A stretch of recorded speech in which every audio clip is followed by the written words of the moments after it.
Yo, what is going on, everybody? Right now, we are live on YouTube, Rumble, Twitter, because we still ain't calling it X. And when y'all give me 1 second, we'll be live on Rockfin too. What else we live? I think that's it. We was having a little bit of trouble with Rumble before, but we good now. I think we good on Rumble. We still got trouble on Rumble. Really, we can't actually post on Rumble, or I can, but it is like a real headache every time I want to post on Rumble. So that's why you only see the live streams there. So shout out to everybody that's on Rumble.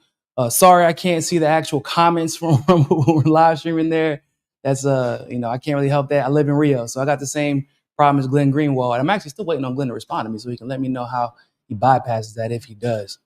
We got a great show for you all today, and we have a great guest for you all today. But before we go ahead and get my man's Nick on the show, just want to let you guys know that you can support the show by obviously subscribing, first of all, liking and sharing. You can become a YouTube member by joining and becoming a channel member, and you get exclusive content, videos. For those of you who are already members, you've seen that we already have videos up there, get behind the scene content as well. And once we hit 20 members for YouTube, we'll actually start doing exclusive streams that will include the members of YouTube and the premium members of Rockfin exclusively. So once we get to 20 members on YouTube, we'll be doing exclusive streams there. Obviously, you can also support the show through super chats, and I have links on both Rockfin, Rumble, and YouTube. If you want to donate through Bitcoin, Ethereum, it's crazy world we're living in now, man. I can understand why you would want to hide who you donate to. You won't want nobody to think you're like a Putin puppet, Russian asset, and sadist, whatever it is that they're calling people nowadays. I really don't even know anymore. So before we get into the nitty gritty, I have a very special guest I want to bring on or introduce or reintroduce back to the show. My man, your guy as well, my hotspot brother, Nick Cruz is in the building. What's going on, Nick? How you doing, bro? What's poppin'? My homie Niko's in the house. What's poppin'? My man releasing banger after banger on Hotspot every day, man. Bro, we've been going a little brazy, man.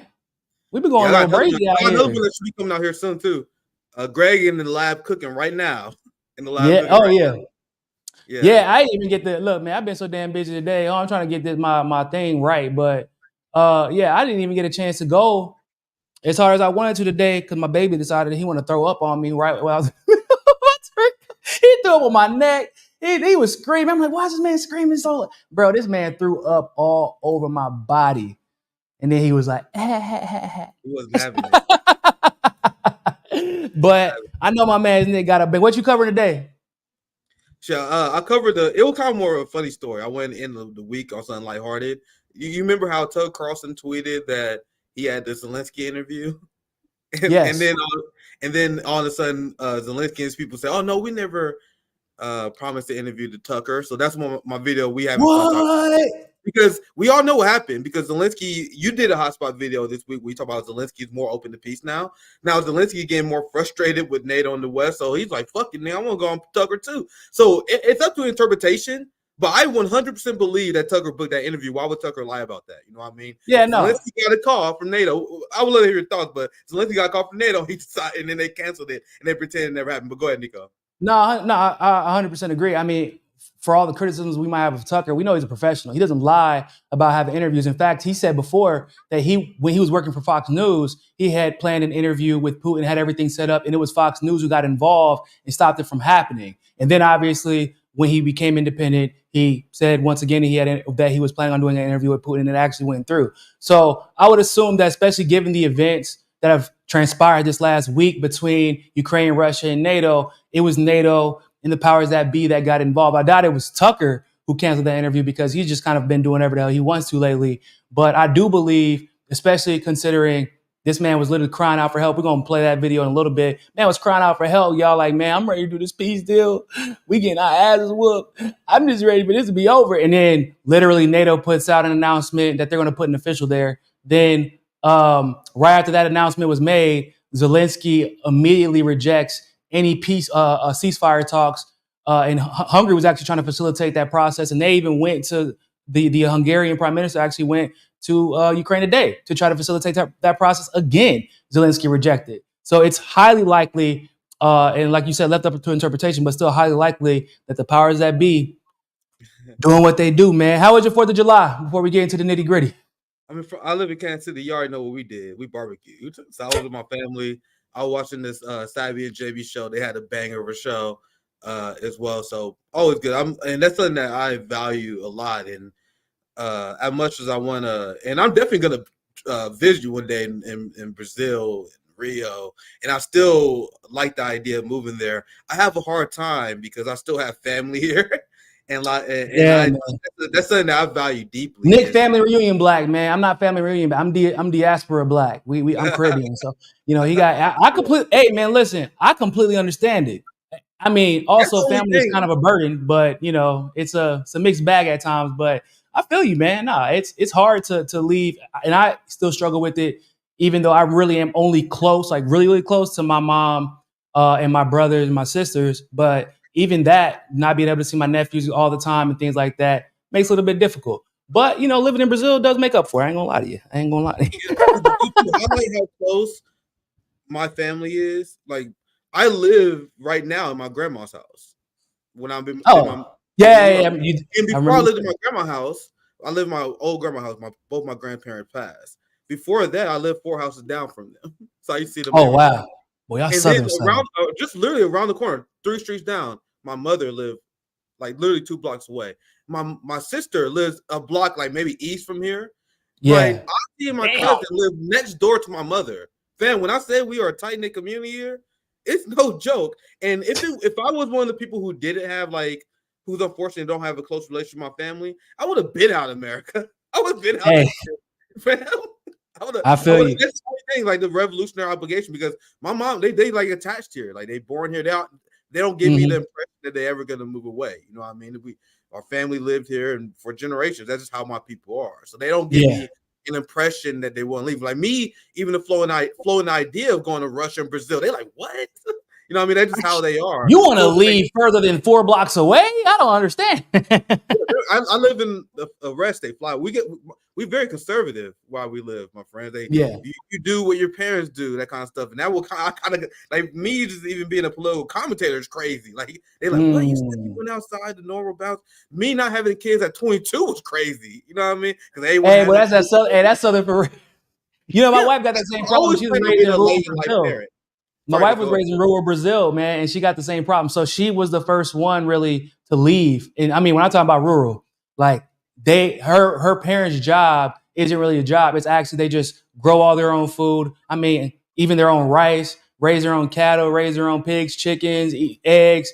That is what they do all day so that they can eat their own fish, everything. And then when they're not working on their own food, they're actually helping the neighbors, and the neighbors help them sometimes. Like, she didn't have internet until she was 21, 22 years old when she moved to Brazil.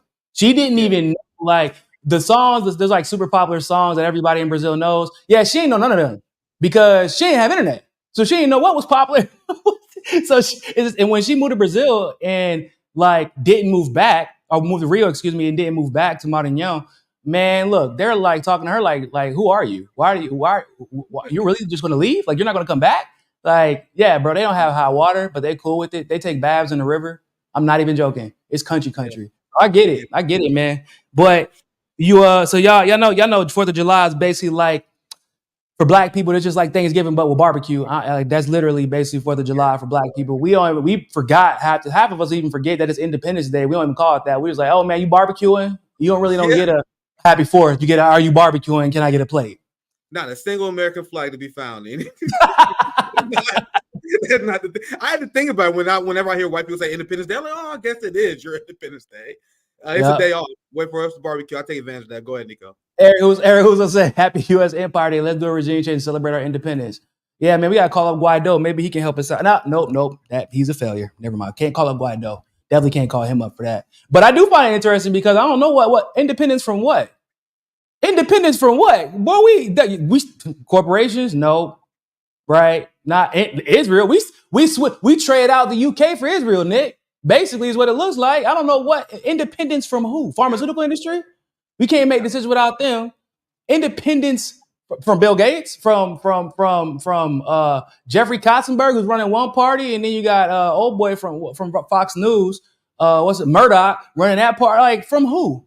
I don't feel, or I feel independent now because I live in Brazil. But when I lived in the U.S., and I feel like a lot of people, I talked about this with Pat Henderson on his show yesterday. I was saying, like, now you can sense the anxiety, the feeling of, oh man, we don't actually have a choice in anything that happens going forward. We feel completely and totally vulnerable. I feel like I'm dependent on a system that doesn't care about me. And I said, now Americans know how it feels to be these people in like Colombia, Iraq, Afghanistan, Bolivia, Ecuador, like even Brazil to some degree, like these people who have no control over the direction of their country, no matter who they vote for, no matter what they do, they don't have control over the wars they fight in or outside of their country.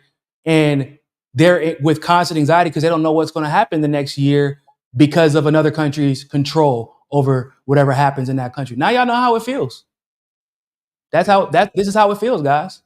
But at least you don't have to worry about a bomb being dropped on your head randomly, I guess. Like, well, you know, and Colombia has more drugs, so I guess that helps numb the pain. But with that being said, bro, so last time we got a chance to talk was on your channel. And we got to talk about Biden. Always a banger. Always. That was, and we said it was going to be a long week. And I was like, bro, I was going to do this show yesterday. I was like, nah, I can't do this show without Nick, bro. Because we said it was going to be a long week because of what happened during that debate. And boy, they have not disappointed. So before we get into some of these clips, do you have any initial commentary on what we have seen over the last couple of days? As I said on my show, I've been swimming in the ocean of liberal tears. I could not have possibly drawn up a better scenario for this debate than what happened, Niko. Like, this is possibly the best case scenario because now we are witnessing one of the biggest media scandals, and this comes from Glenn Greenwald. I saw him say this earlier today. Well, you know how the media were trying to carry Biden across the finish line? Literally.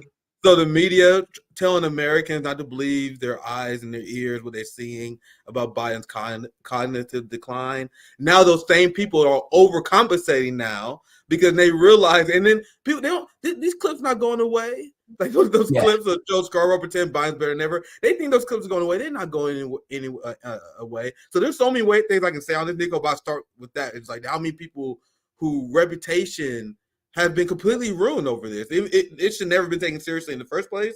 We know that. But so many people were caught in a bold-faced lie, unapologetically. Now there's a giant overcorrection where the media class is trying to get Biden out of the race. And now the most recent headline I saw, and I'll pass it right back to you, Niko, was Democratic donors are now forcing Biden out of the race. Yeah. Now you have big money coming out. So now big money pulls from Biden. Now all of a sudden the media heads that was shilling for Biden unapologetically, now they're turning on Biden. That's your democracy that you have in the United States. The second that the donors decide, not the polls, where you said were the polls that showed majority of Democrats didn't want Joe Biden to run. Not that. It's not the will of the people. It's when the donors are done. That's when the corporate stenographers who call themselves journalists, that's when they turn on Biden. I think that's one of the larger stories. But go ahead, Niko. I want to. We're gonna check these clips out real quick because I'm glad you have a few because I've seen people talking about it, but I haven't seen it. So go ahead. Yeah. Oh man. Listen. By the way, I've been all over the world with you. I've been in and out of battles anyway. Very motivational. Niko, they never bring a TRI. By the way, I've been all over the world with you. I've been in and out of battles anyway. Yeah, man. So, like I said, Biden's body physically is here in 2024, but mentally he's fighting World War II. Apparently, that's where he's at right now. That's not really a good look, man. We got some more for y'all. It's like I said, it's been a damn week for Biden. I guess they thought they were going to march him out there because that was part of the strategy, right? A lot of people were saying they're going to march him out there and that they're going to prove that he's actually mentally capable of being president and that was just an aberration what happened during the debate. Yeah, no, it ain't gone that way. It has not gone that way. Look at this. Listen to this, y'all. Our commander-in-chief, the president of the United States, the extraordinary president of the United States, Joe Biden. Ho, ho, ho. Happy No, he Independence did not. Day. Yes, bro. That's a real, yeah. I thought it was AI. Play it again. Sorry, play it again. There's no way. Yeah, I thought it was AI. President of the United States, the extraordinary President of the United States, Joe Biden. Ho, ho, ho. Happy Independence Day. He's cooked. He's cooked. Bro, man. what's crazy is the tone he said it in, right? If it was like a ho ho ho type of situation, like casually, but this man said the whole tone with Merry Christmas on it. He said ho ho ho, like Merry Christmas. He said ho ho ho, Happy Independence Day, bro. Dog. Oh no, we got more. Hold on, we got more. I got more Yeah, for you. We got more for you guys. It's been a week. It. Listen, and they ain't got nobody to blame but themselves. Now Biden's gonna make his case as a strong, independent black woman. Okay. By the way, I'm proud to be, as I said, the first vice president, first black woman, served with a black president. Proud of the first black woman in the Supreme Court. There's just so much that we can do because together there's nothing. Look, this is the United States of America. I'm proud to be, as I said, the first vice president, first black woman, served with a black president. Proud of the first black woman in the Supreme Court. There's just takedown of Joe Biden right now. This is what I'm talking about with black men. Okay, this is what I'm talking about. You guys always trying to bring down a black woman. We got a strong, independent black woman here. You trying to tear her down. Black men don't stand up for black women enough. And this situation with Joe Biden is indicative of that. Oh, we got a couple more. You see this magazine cover? Clearly pure comedy. Go ahead. You see this magazine cover for The Economist? You see this one? Yeah, it's a real cover. Oh, shit. That's a real cover, y'all. That is a real cover. Yeah, that's where we're at, guys. I know y'all seen the Time. You seen the Time magazine one, which was crazy because they had him like walking off the page, which is like hilarious. Because I'm like, damn, did y'all really just hit these people with "if you know, you know" meme in Time magazine? Like maybe in 50 years, no one's gonna remember that, but we're gonna be the ones that get to look back like, man, I remember that. You mean whenever Joe Biden was walking off the stage, walking into Narnia, walking into the abyss, like walking into the valley of the shadow of death, like. This is where we're at, our president, guys. This is what people think about our president. So they really got the order to get rid of this motherfucker, Niko. Look, that fucking image is brutal. Like they could have did this story anytime in the last year, Niko. Anytime they could have did this story. That is, bro. In the last year, I said like, what's crazy about this situation is y'all could have did this during the election, whenever it was, or not during the election, during his administration, when it was clear that he was in mental decline. Because like I said before, I distinctly remember anytime Donald Trump at the time, anytime he stuttered, is Donald Trump in mental decline? Remember they were floating the idea of taking a mental aptitude test, and Trump was like, yeah, I'll take one. But then Biden won, and so they were like, yeah, no, let's not do that because we don't know how that's going to end up. But my point is, when y'all saw clear signs that were more severe than anything that Trump demonstrated at the time. If anything, Trump looked like he always hawked up on Mountain Dew and cocaine, even though he said he drug free, but that's what it looked like. And y'all could have had him bow out gracefully, and he might have actually been looked at as more respected. It would have not looked like this. People would have maybe even felt bad for him, like, damn, finally, bro, y'all getting him up out of there. Like it was elderly abuse when y'all elected him, let alone made him suffer through 4 years. Even Biden himself said he only wanted one term. So I don't know how he got here. But now he got to be embarrassed. Y'all going to put him on his victory tour, but only before 8 p.m. Eastern Standard Time, because he does have a bedtime now, which is also insane considering you're the president and you're campaigning. But I do have to say, too, before we watch this video, it's kind of sad that this man going through dementia, he's still doing more campaigning than Hillary Clinton did, Nick. How sad is that? Hillary Clinton didn't want to be around the peasants. She found them disgusting.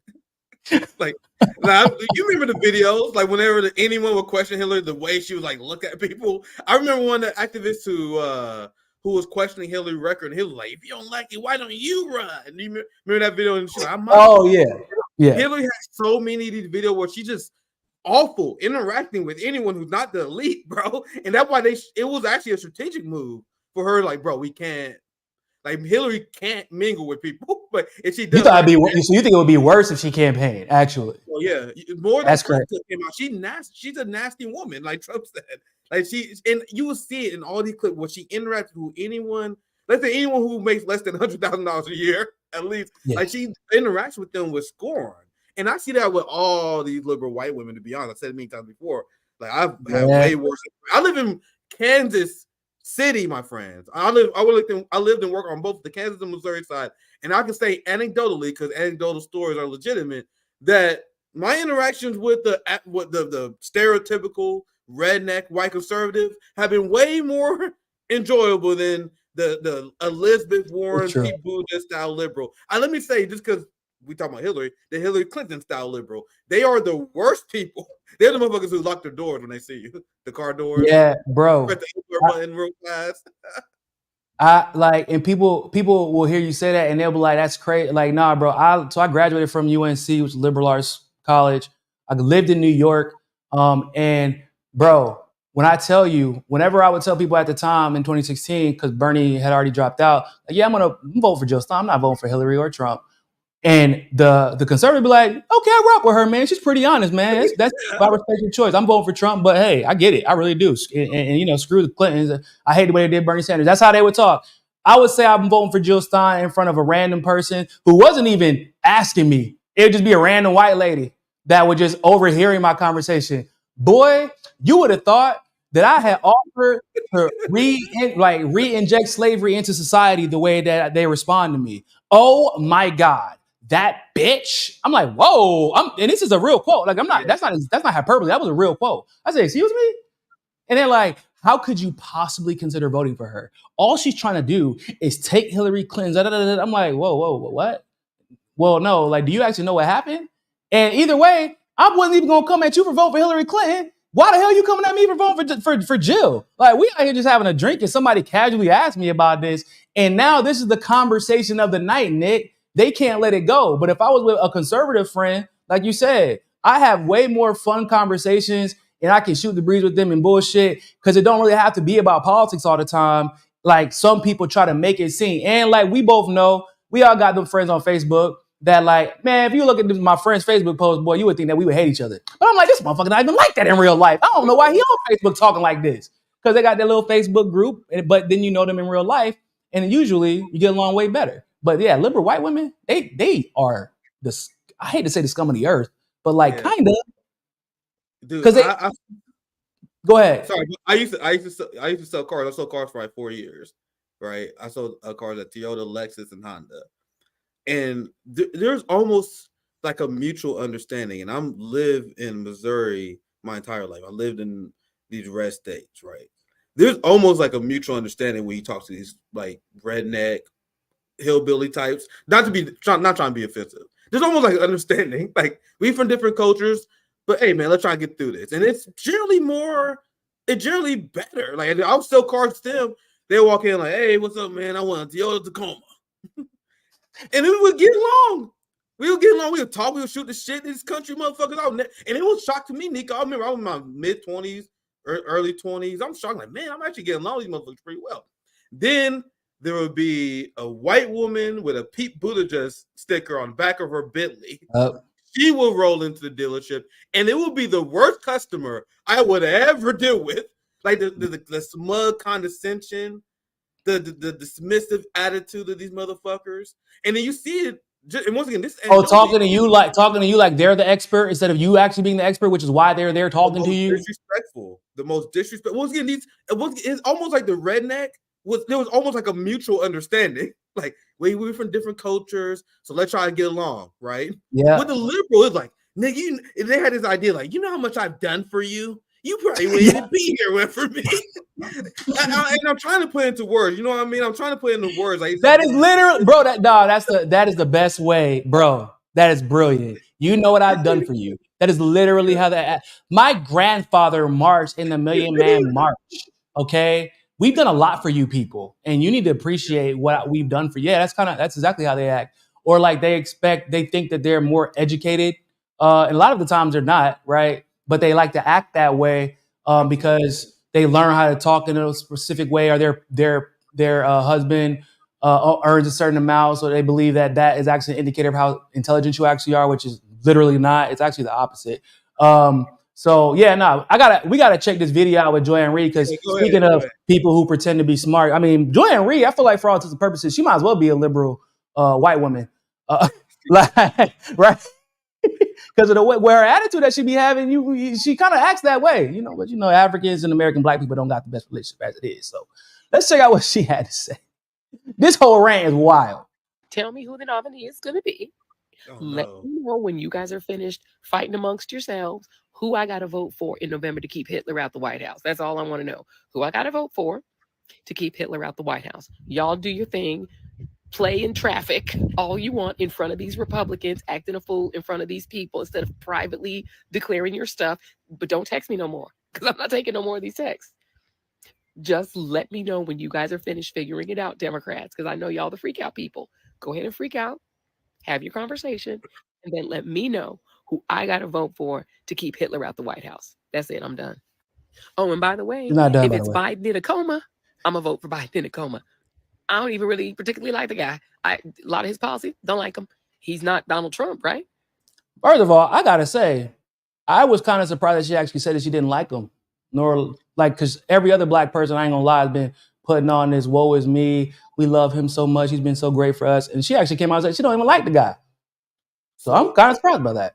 So Joy-Ann Reid is despicable because she gives me the impression that she doesn't believe what she says. She says it for a paycheck. You want to know who the only person who mentioned Gaza? Well, obviously I spoiled it. The only person who mentioned Gaza during debate night was her on MSNBC panel.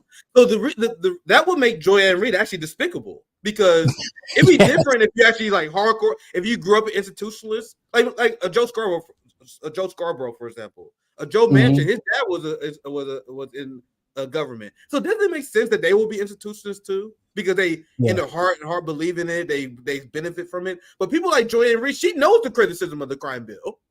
Yeah, like, she understands the empire. Like, and you can't tell me she does not. The people like Nick, that's the same person. He's the same person that did not want Hillary Clinton to run, and actually at the very beginning was going to root for Bernie Sanders. Now, I think I mentioned on your show before, people don't know, but a little birdie from inside Bernie Sanders' campaign told me the reason why she switched up so hard and was almost like irrationally angry with this man to the point of even lying was because whenever a black man from Bernie's campaign wanted to talk about black policies that Bernie was pushing, Bernie's team, I'm not going to say any names, but it was Jeff Weaver, got in contact with Joy-Ann Reid and with this particular person and told him, no, you're not going on. Didn't give him a reason. So Joy-Ann Reid took that as, you guys are some racist pieces of shit, and y'all really only have these black people on your campaign to tokenize them and to say you have them there. Because at this point, they didn't let Nina go on, and they didn't let this particular individual go on either.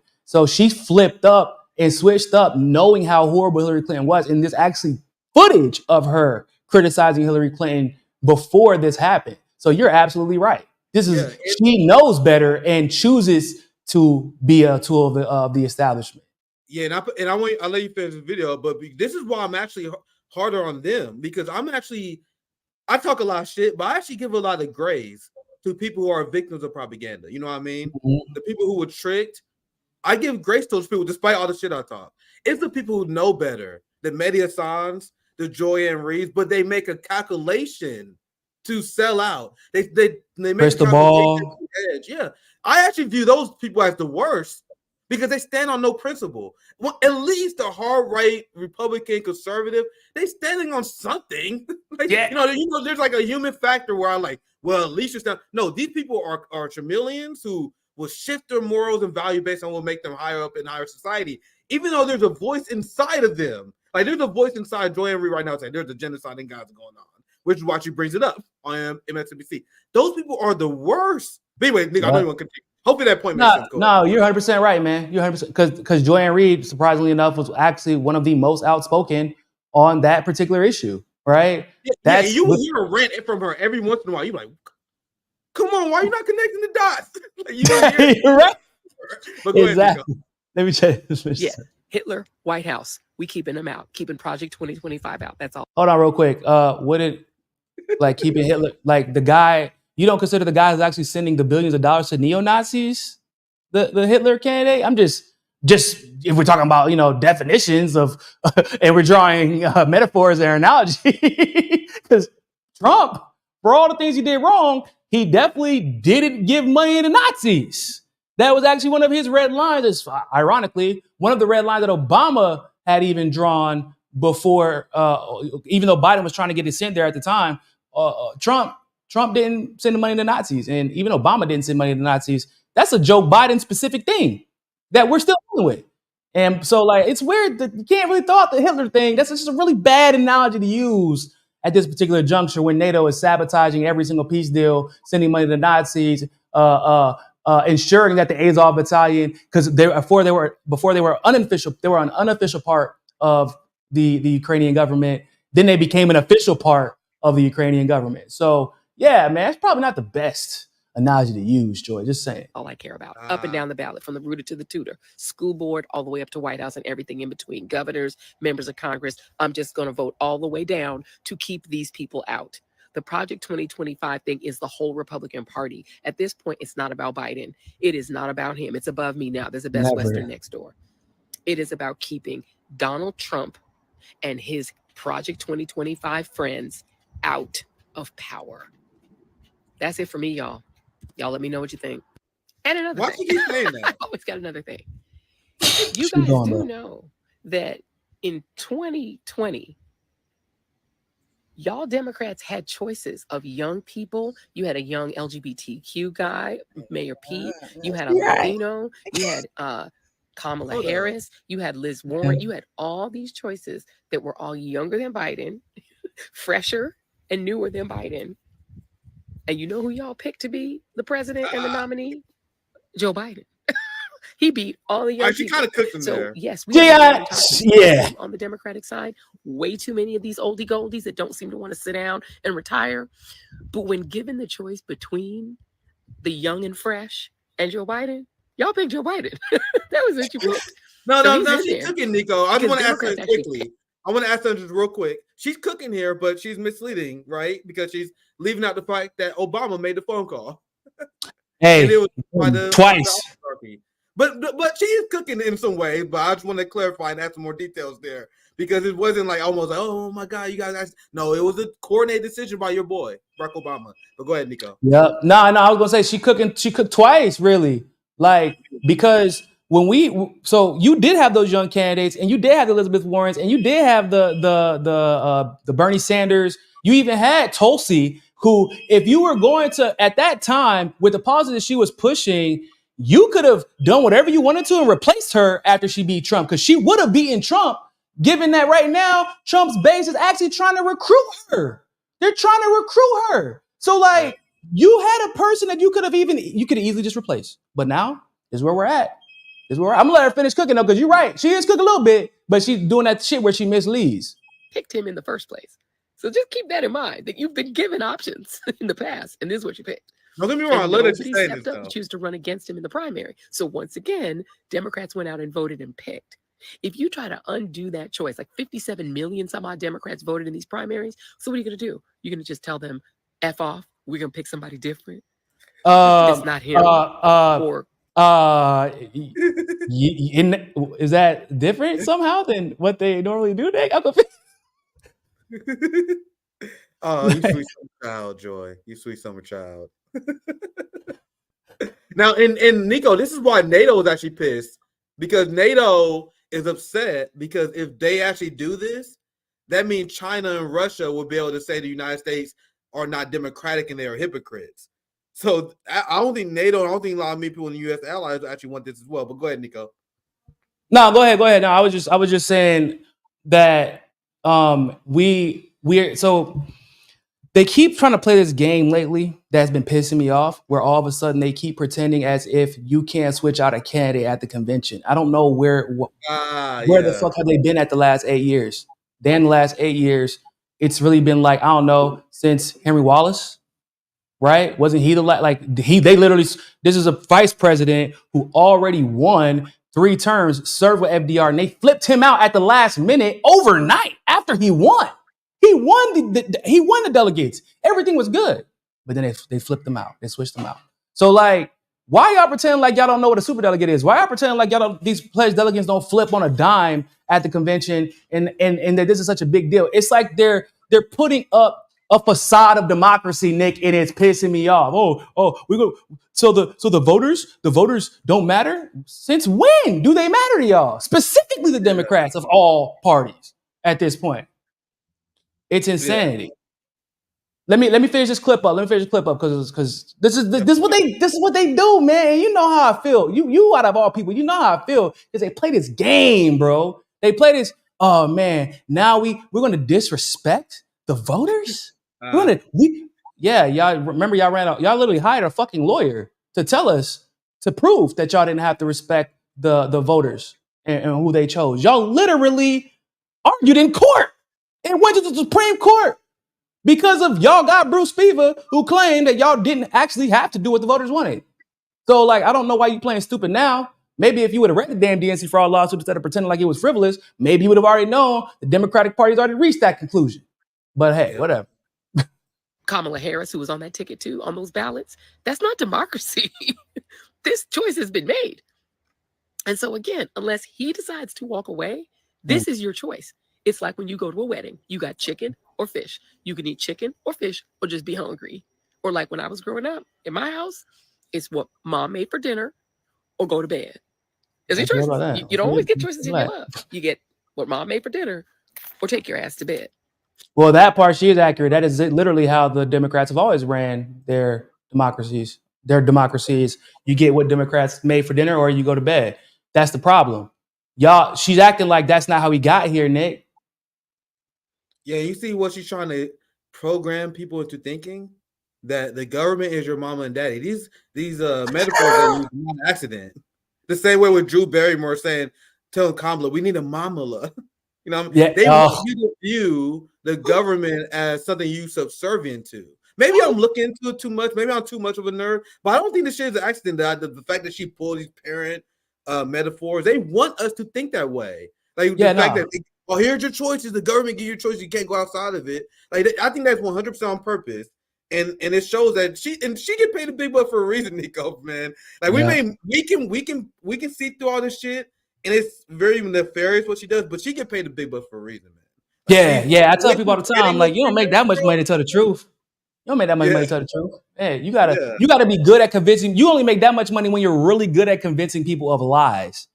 And sometimes you make even more if you're really bad at convincing people of lies, but it get a lot of clicks. I ain't gonna lie to you, man. Look, Piers Morgan's a masochist. We're gonna talk about that later on once you get up off of here. But yeah, that man just invites people on just to embarrass him. And he gets paid a lot of money to do it. Let me check out some of these super chats real quick. Eric Huzo, if you move outside the empire, you may fall victim to U.S. policy. Now that's 100%. There is always that risk that you run. That is 100%. But I will say that given what we saw maybe in Bolivia recently, what we're seeing right now in China, what we're seeing really all over Central and South America, and in the East Asia, they ain't really like what it used to be. You know what I'm saying? Like it's looking a little bit. If you're gonna move somewhere, I would just say go look up who already applied for BRICS membership. Okay.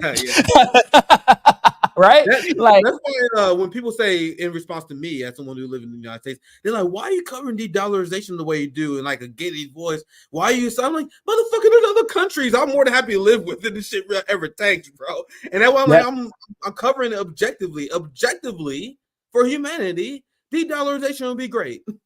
Yeah, objectively speaking, it sucks. If you got all of your assets wrapped up in the USD, like, I'm sorry for you. Like, I already got my backup plans. Because, that's why you need to cover it. And that's why you need to pay attention to it. You should be happy that people are covering it. There are people that say, well, the dollar is I think the dollar will always have a place because of where we're at in the world. Like gold, for example, always has a place. But the reality of the situation is it won't be it's the exclusivity that they're losing. Right. And when you lose that exclusivity, people start to migrate to where where life is better for them.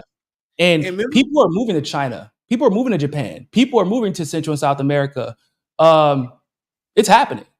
It's already happening. So imagine what happens when the yuan and the ruble start to catch up. Yeah, Niko, remember what I was just talking about earlier when I say my family is attached here? Maybe I had the delusional wish. Like, if the de-dollarization happened and this illusion of America crumbles, maybe it'll be easier for me to convince these motherfuckers to go to Brazil with me. You know hey, look, right? So, look, my mom already halfway here. She already on Duolingo. My mom was telling me, she's like, yeah, it's hard, but I'm on Duolingo. She for real. What's up? Eric Husso, he said by Thomas Friedman essay, Biden is still the eagle, but now he is just roadkill. Eesh. Yeah. Roadkill actually serves a purpose, though. At least somebody can eat off of that. You can't eat off of Biden. That's what they worried about. Joanne Reid dropped the chunkless Ken doll. Kyle Kalinske die and cut. Oh no, not the Ken doll Kyle Kalinske hair. Yeah, leave that man Kyle hair alone, man. He's discovering himself. Body language expert confirms Joanne Reid is a sellout. Shit, body language. Amateurs have also confirmed that as well. Not enough cereal. That amen to that, brother. Or not enough milk, depending on what house you live in. I actually don't eat cereal. I had when I was a teenager, I used to eat so much fucking cereal. Man, I grew up broke. I fucking ate so much cereal. I love cereal. Then once I got into MMA, I was training. I lost like a lot of weight after high school. I can't do it, bro. I used to be obsessed. I used to eat way too much fucking cereal. Like, bro, it'd be like 9 p.m. Well, I'm gonna have for dinner. Nigga, I'm gonna eat some cinnamon toast crunch, nigga. That's just fine. So I stopped eating cereal because of that. I haven't ate cereal in years because I'm like, bro, that's damn near the only cereal I eat is cinnamon toast crunch, and it's so bad for you, bro. It's so damn bad for you. My brother and my mom used to bat. They used to like go to war because my mom would get home from work expecting to use milk to cook something, and my brother didn't drink because he loved milk and he loved cereal. So he was drinking milk by bro. And in black homes, I don't know about everybody else's home, but you drink all that milk. Oh Lord, that is a fight. As a battle, bro. You would have thought that somebody stole money out the wallet. The hubris of these clowns knows no limits. I wonder if they know how despised they are by the people who won't watch cable news. Oh yeah, no, at least Joanne Reid knows because MSNBC is struggling, which like they still are struggling. So at least she know.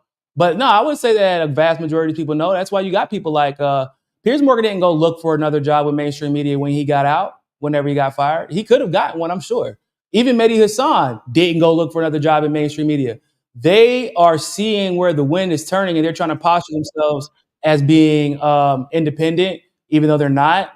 But they realize, like, if you're even attached to BBC, if you're even attached to MSNBC, CNN, even now to this day, Fox News, because you got a lot of those people who used to watch Fox News, they don't rely on them anymore, the conservatives. They go to their favorite, Nick Fuentes or Tim Pool or whoever, because they don't trust Fox News. They feel like they're in a tank for mainstream as well. So they know how despised they are. But when them checks keep cashing, like, look, Big Pharma don't pay you for views.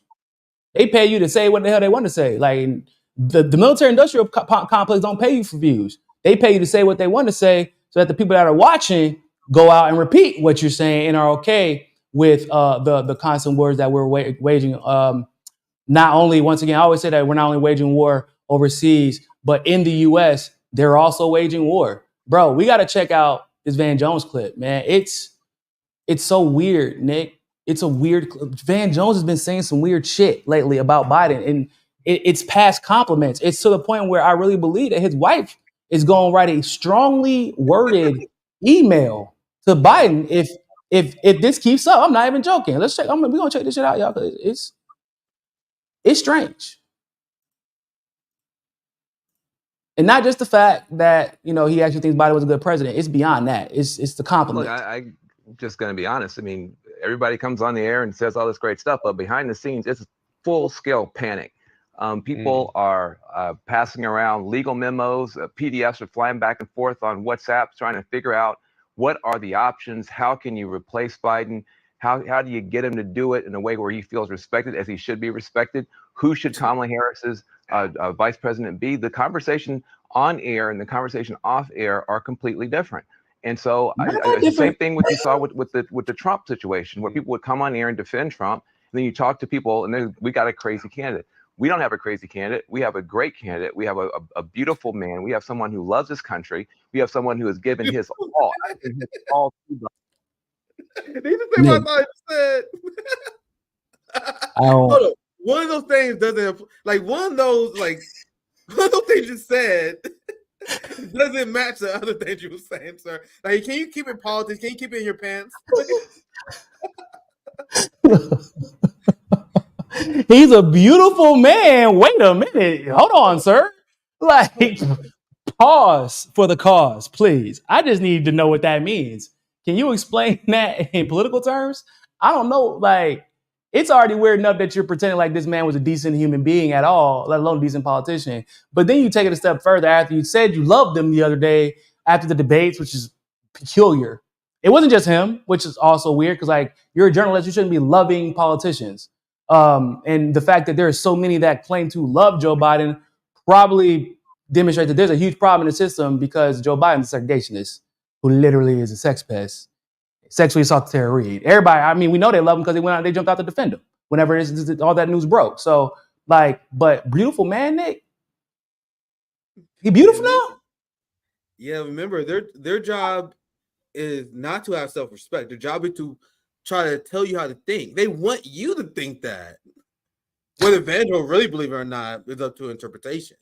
Because they say so. What he says so is outlandish, but what he wanted the American people to be like, "Oh my God, I can't believe Joe Biden's doing it. Joe's a decent man." They want people to repeat the garbage that they're saying. It's not about it actually being factually true. Van Jones and the ruling class wants you to be emotionally attached to politicians. Now, because there's a part of me look at Van Jones like, man, this motherfucker pathetic. Then there's the other part of me like, man, this motherfucker getting a bag. Oh no, I firmly believe that. I firmly believe whatever he was making in 2016 Bernie campaign during those years and like right before Biden took over, I believe that they upped his bag because he was starting to come out and call out the establishment and call out the Democratic Party and was saying, like, y'all have to take some accountability for Trump's rise and all the coverage y'all gave him and the way that you didn't prop up the candidates that you should have propped up and the pause that you like. And then out of nowhere, bro, I love Biden, man. Biden's a beautiful man. Yep. Mm-hmm. Like, what? Hold on. Where did this? But yeah, man, bag. Listen. When you don't have self-worth, when you don't value yourself, getting a check can help you forget about how much you don't value yourself. It can help you forget a little bit about how much you don't have any self-worth. You know, it can help you. It covers down a little bit. And that's what it looks like with Van Jones. Not only Van Jones, but Joanne Reids of the world. Validation pursuers, attention seekers, those who didn't get enough love from their parents while they were growing up. That's what it really looks like for a lot of cases. And the way that they have their one token black guy, whether it be Van Jones or, you know, Joanne Reid or back in the day, Don Lemon before he was fired, which was actually kind of peculiar. But they get you your one token to come out and pretend like Joe Biden wasn't a segregationist, that Hillary Clinton didn't call all of us predators, right? And it's embarrassing. But like, bro, can you not glaze him like this on the air? Like we all have a sixth sense, whether you know it or not. We all have this ability, some to the greater degrees than others, to tell whether someone is saying something they truly believe or not. Mm-hmm. And my personal sixth sense, whenever I hear Joanne Reid and Van Jones, to me, it's obvious that I'm hearing someone who's acting. Like, there's a difference between when you interact with someone versus someone who is acting. And to me, and this is I got no evidence for this. Obviously, this is my personal belief, my anecdote. Whenever I hear Van Jones and Joanne Reid, to me, it sounds like someone who's saying shit they don't believe. like Joanne Reid and Van Jones is smart enough to understand why the empire is fucked up, why what they're doing is fucked up, but that money is so good. Their moral barometer is so pathetic. They're cashing a check. That's why it's unbelievable to me that people like Candace Owens, Joanne Reid, and these people, it works because it reeks of insincerity to me when you see that. Yes. When I see Rome speak, and this is how we became friends very early, I see Rome's video on TikTok. I'm like, bro, there's not an ounce of me that believe this motherfucker saying stuff you don't believe. You know what I mean? Facts. And that's our sense, and that's my sixth sense. It's go off for certain people like crazy, and then sometimes it will go off, and then I will choose to ignore it, and I'm like, maybe I'm just being too hard. Like I'll give you guys an example: Nina Turner. Turner. No, that's just crazy. I believe that Nina Turner believed and was being sincere, but then when it flipped, I sensed it. Right? Yeah. That's a good way. When she started talking about Trump and focusing on Trump's the Hitler, she started doing the same thing. It was like, oh, hold up, is this the same person I knew? This don't even sound like the same person. I think that's a good way to put it, Niko. I think that's a perfect way to put it. Like we since the second that you start script reading, perfect way to put it. But go ahead, brother. No. I was just gonna say, that's what happened with Tulsi. Like for me, especially as somebody who knew her personally, I'm like, you don't even believe it. I can tell that you don't believe a lot of the shit you're saying. Why are you acting like this? Why are you doing this? If you compare videos, like I remember comparing videos from when she was younger to when she had arrived at the point of being an anti-imperialist that she had become, and I'm like, oh no, there's a clear difference. And then it flipped again, and I'm like, bro, and I actually tweeted out about this. I'm like, yo, it's from what's happened in the last 4 years, because it isn't just Nina and Tulsi. It's, hell, Bernie. AOC looked like she was always kind of like that. Ilhan Omar was actually a disappointment to me. I'm not even gonna cap. I thought that she was gonna be one of the ones that held it down. She didn't go full Zionist, but she was damn near close, and she ended up marrying a Zionist, which is fucking weird. Then she, Rashida Tlaib was off and on, but Cori Bush was the one who shocked me the most, Niko. Like Cori Bush was the example of when the project should officially ended, because I remember I live in Missouri, guys. No matter what you think about Cori Bush now, she's trash, but Cori Bush was legit. No, based on what she did in Ferguson, her legitimate activism, no one can erase. The point I make, if they can flip Cori Bush, they're flipping everybody. So that's why I don't trust people who said they run for Democrat, because Cori Bush was as legit as it comes. People are like, oh, we just need someone who got integrity. Nah, we had it. Cori Bush is literally the perfect example of how this shit don't work. But go ahead, Niko. Bro, remember whenever Ilhan Omar was coming out, like, I'm tired of y'all bombing my damn country. I'm not about to vote for y'all to bomb Somalia more. And then all of a sudden, she started getting quieter and quieter and quieter. And I'm like, yo, your country is still getting bombed. It's actually worse now.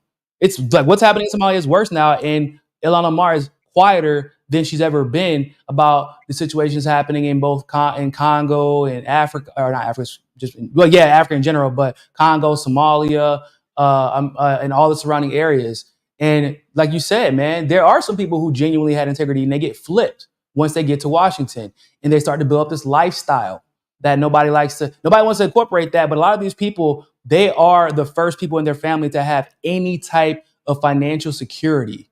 Yes. First generational type of people. And the moment that they get it, they now are put in a position, and it's used against them. It is used against them, people. And you got to figure out, do I support my family, and do I continue to be seen as this superhero in my family, or do I maintain my integrity? And I wish I could feel bad for them, but I don't, because a lot of us shows integrity. Yep. And we're doing just fine. Yep. And Cori Bush is a mother.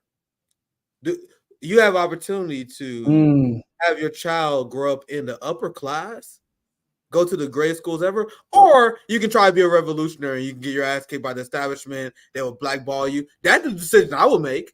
That's the decision you will make. But I humanize my enemies. I 100% understand the decision that Cori Bush will make, which is why we can't even attempt to go through the Democratic Party or do things that would enable those kind of sellouts, like go through the capitalist bourgeoisie electoral system. The understanding of like how the professional managerial class work, for example. Like if you're someone who went to college, you got a master's degree. How long did that take? 6, 7 years, 8 years, something like that? Total about 6 to 7. 6 to 7, yeah. Now, I'm saying this to humanize our enemies and for us to understand why this happens, right? So imagine you spent 6 years getting a master's degree, then you had all these internships, then you finally get that great job that you've been looking for, that you've been working for 15 years. If you kind of started your freshman year in high school, and then you have a family, you got 2 kids, you're making all this money, you got a mortgage, you got student loan debt to pay off, and you want to say something about Palestine, Niko. Mm-hmm. You want to tweet about Gaza, but if you do, your Zionist boss is going to have you fired. Yeah, because your boss' last name is Makachidomowski or some shit. And to wrap it up, I'll pass to you, Niko, but to wrap it up, that's why we can't put our trust in those people, because they're unreliable. We can't expect people to sacrifice everything and sacrifice the well-being of their family for our movement. We can't expect that. That's why we got to have class consciousness. We can't expect the PLC to bail us out. If they're class traders and they do, that's fantastic, but we can never put our eggs in that basket. Hopefully that makes sense. But go ahead, Nick. I know you got it. No, 100%. And it's important to say class consciousness, and that we can't expect that, because part of the consciousness is understanding how we got here, right? Yeah. A lot of us enable those people into believing, even the AOCs of the world, I hate to admit it, but like Cori Bush, Ilhan Omar, like, oh man, if y'all go into the Democratic Party and just be a firebrand, then y'all can actually change the system. A lot of us enabled that. And they have arrived here because we told them, we encouraged them, and helped them to believe that that was an appropriate vehicle to change the system. And now they're trapped in it, right? So that's part of the consciousness, is also being aware of how you contributed to that failure. It is not their failure in and of itself, because it is not inherently a horrible thing to want to take care of your family, guys. If you've ever been poor, like genuinely poor, like I was just telling my son, and because boy was talking about why can't we have lasagna for lunch? Well, I almost popped him. He's spoiled rotten. But like I was saying, like, there was days of the week where I ate one time, right? And that was at school whenever I had free lunch. That happened a lot when I was a kid. And so I understand the desperation and also the feeling of gratitude that you might feel from being able to take care of your family. And it's hard to be like, yeah, now that your family is secure for the first time in literally generations, give it all up. And so now we have a responsibility to say, you know what, we've learned from the past, build outside of the system. We still push them, we still call them out. And now but we also make it known, look, guys, so if you're paying attention, you see all these people that are galvanized by challenging the system, and they're galvanized by their desire to uproot the system. There is a vehicle for you to leave and take and play your part. And it might not be as lucrative, but you made enough by now. Yeah. You know what I mean? You made enough by now that you ain't got to go back. And I feel like that's actually happening. I do feel like that's part of the reason why you see these people trying to co-op, right? That's why Piers Morgan became independent. That's why Mehdi Hassan became independent. That's why Crystal Ball and Sagar have been doing their thing. That's how, Breonna Joy Gray had been predicting that she was going to be fired for a while now and wasn't even worried about it. She said it. She was like, yeah, I was never relying on the Rising to pay my bills. She said that. She was like, yeah, nah, because I knew what time it was. Kim Iverson said the same thing. She was like, yeah, no, I knew what was coming from the Rising. I'm not stupid. She never was relying on it, because they see, like, if I'm gonna get fired for something, it's gonna be telling my goddamn truth. Yeah. And there's always an audience for that. And I was saying this morning, like, we just have to make sure that we are putting each other in a position to be seen. That's also an important part of class consciousness. It's not just like when you get your audience being like, all right, I'm cool, so let me just go ahead and uplift other popular people, right? That's not class consciousness. That's kind of like looking out for yourself. You gotta uplift the other people who have their own truth to tell and their own unique perspective to give. And like I always talk about Rome, I'm big on that, because Rome doesn't just be out in these streets, dog. He's be out in these streets, man, like the Energizer Bunny. And like, I feel like if Rome was a blonde-haired, blue-eyed white kid, Rome would be famous. He would be a millionaire, and he'd be giving all his damn money away just because of how many people are donating to his causes. But he got trouble paying his bills because of all the energy and life he gives to the cause that he fights for. And that's not how it should be. Yeah, absolutely. That's perfectly well said. And I want to I also think another reason is because he's an open communist, and there's a lot of anti-communism where they don't even want to be seeing him out in Rome. So it's the fact that he's not the person that matches the idea of who to push, and the fact that he has ideology that makes the people who have the big audiences uncomfortable. So they can't even risk having someone. He may not be able to get across on the show, right? And one more thing I want to say, and I'll pass it right to you. I want to prop up my RBN sister, Sabby Sabs. Yep. Like, do you guys have any idea? Like, she's not someone who brag, but you guys know how many corporate offers she got? Like, how many? Yeah, I believe it. That Sabby had to sell out, but she's still rocking with RBN because she can't even allow herself to be corrupted within our system. That's why she strongly speaks out against corporate journalists. She could have got bags on top of bags by now, my friends. And she gave up bags to get. She gave up security to do what she's doing right now. Yeah. Right. Like, people forget that. Like, because she doesn't talk about it as much, but I remember what she was doing before she got, came to where she's arrived to at this point in her career as a journalist. Like, she could have, to some degree, kind of done both. But she was so disgusted with the elites in the establishment and that system in and of itself that she decided to take a chance and dedicate her life to this. And it's amazing how many people have come around Sabby and have supported her and have received her. I mean, bro, it's the Sabby. They're gonna be a movie about Sabby one day, y'all. Because I mean, there was a vacuum, guys. There was a vacuum that Sabby. There are others too, Breonna Joy Gray. But I would say Sabby was different because Sabby was never a journalist. Sabby, she had a secure job like Breonna, but she didn't have that I was a press secretary before. I have all this political experience. No, she was like, nah, bro, I believe in this. I'm gonna talk about it until y'all listen. And now people are listening. That's class consciousness. The fact that people are recognizing the value in what she's done. And I see, and shout out to the other journalists and other experts that actually frequent her show and give her that time and continue to help her grow instead of being salty or sour. Because I've seen that too, where somebody grows so fast and other people get really salty and then they try to stop their rise, right? But she doesn't have to be the last one is my point, right? She doesn't have to be the last one. And it's sad that it kind of took this long for us to get to this point when we have a RBN or myself or Breonna Joy Gray. We need more of it. And we need to keep, JB, shout out to JB, shout out to Rome. We just need to keep embracing people, uplifting them. I know you got to get up out of here, man. So go ahead and do your plugs and make sure By the way, Niko, anytime, bro. I'm always down anytime. And we are living, I said before, we are living in the golden age of journalism. I really believe we are. That's why the establishment trying to kill it. People say, well, aren't they going after Julian Assange? Are they going? They do that because we're in the golden era. Because they're trying to figure out how to stop this shit, bro. Like we're in an age right now where you can get more access to independent journalists than ever. That you can work as an independent journalist if you're doing good work. And this is the reason I think it's a golden era because it's a pure meritocracy in a lot of senses. If you're telling the truth, you can carve an audience for yourself. Now, and I say in some senses because the algorithm is unfair. So, but what I mean is, if you have integrity, you will have people listen to you. You're not going to guarantee that you're not going to be famous. You may not be the next Savvy. You may not be the next Breed. But if you're honest and you're doing real reporting, you will build an audience. And you will be able to do that as work. That's why we live in this golden era where there's pure meritocracy. If you want to do the work and you're able to do the real factual work without selling out, there's a lane possible for you. And that work is out there and available when it wasn't before. Like if you want to find a real journalist, 20 years ago, good luck. That's true. But now, 10 years ago, it was hard. Yeah.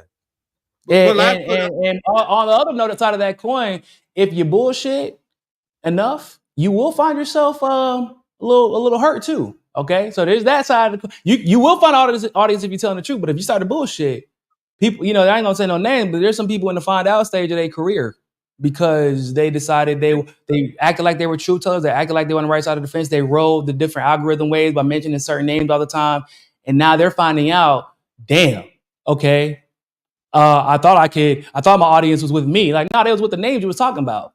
And when they thought you were telling the truth, but you've shown to be an opportunist, and some people escape that, but it always comes back around. I promise you guys, it does. Sometimes it takes a little bit longer, but that fall for those people who think that they're untouchable, it's a big one. It's a big one. Yeah, that's perfectly well said. That's exactly why Niko can take a break, not stream for a while, and come back and you have an audience because there's that trust build, right? But if you're just some a family man. Anyway, you already said it pretty well. But if you're just some motherfuckers just grifting based on popular topics, there's a very low ceiling for you. But anyway, in terms of promotion, we stream every day. Make sure you gotta check out the Sabby and JB show. Yesterday, I had a lot of great guests. Mamondao was just on. He's an amazing Pan-African scholar and educator. He just joined. I have Eva Bartlett scheduled for Wednesday.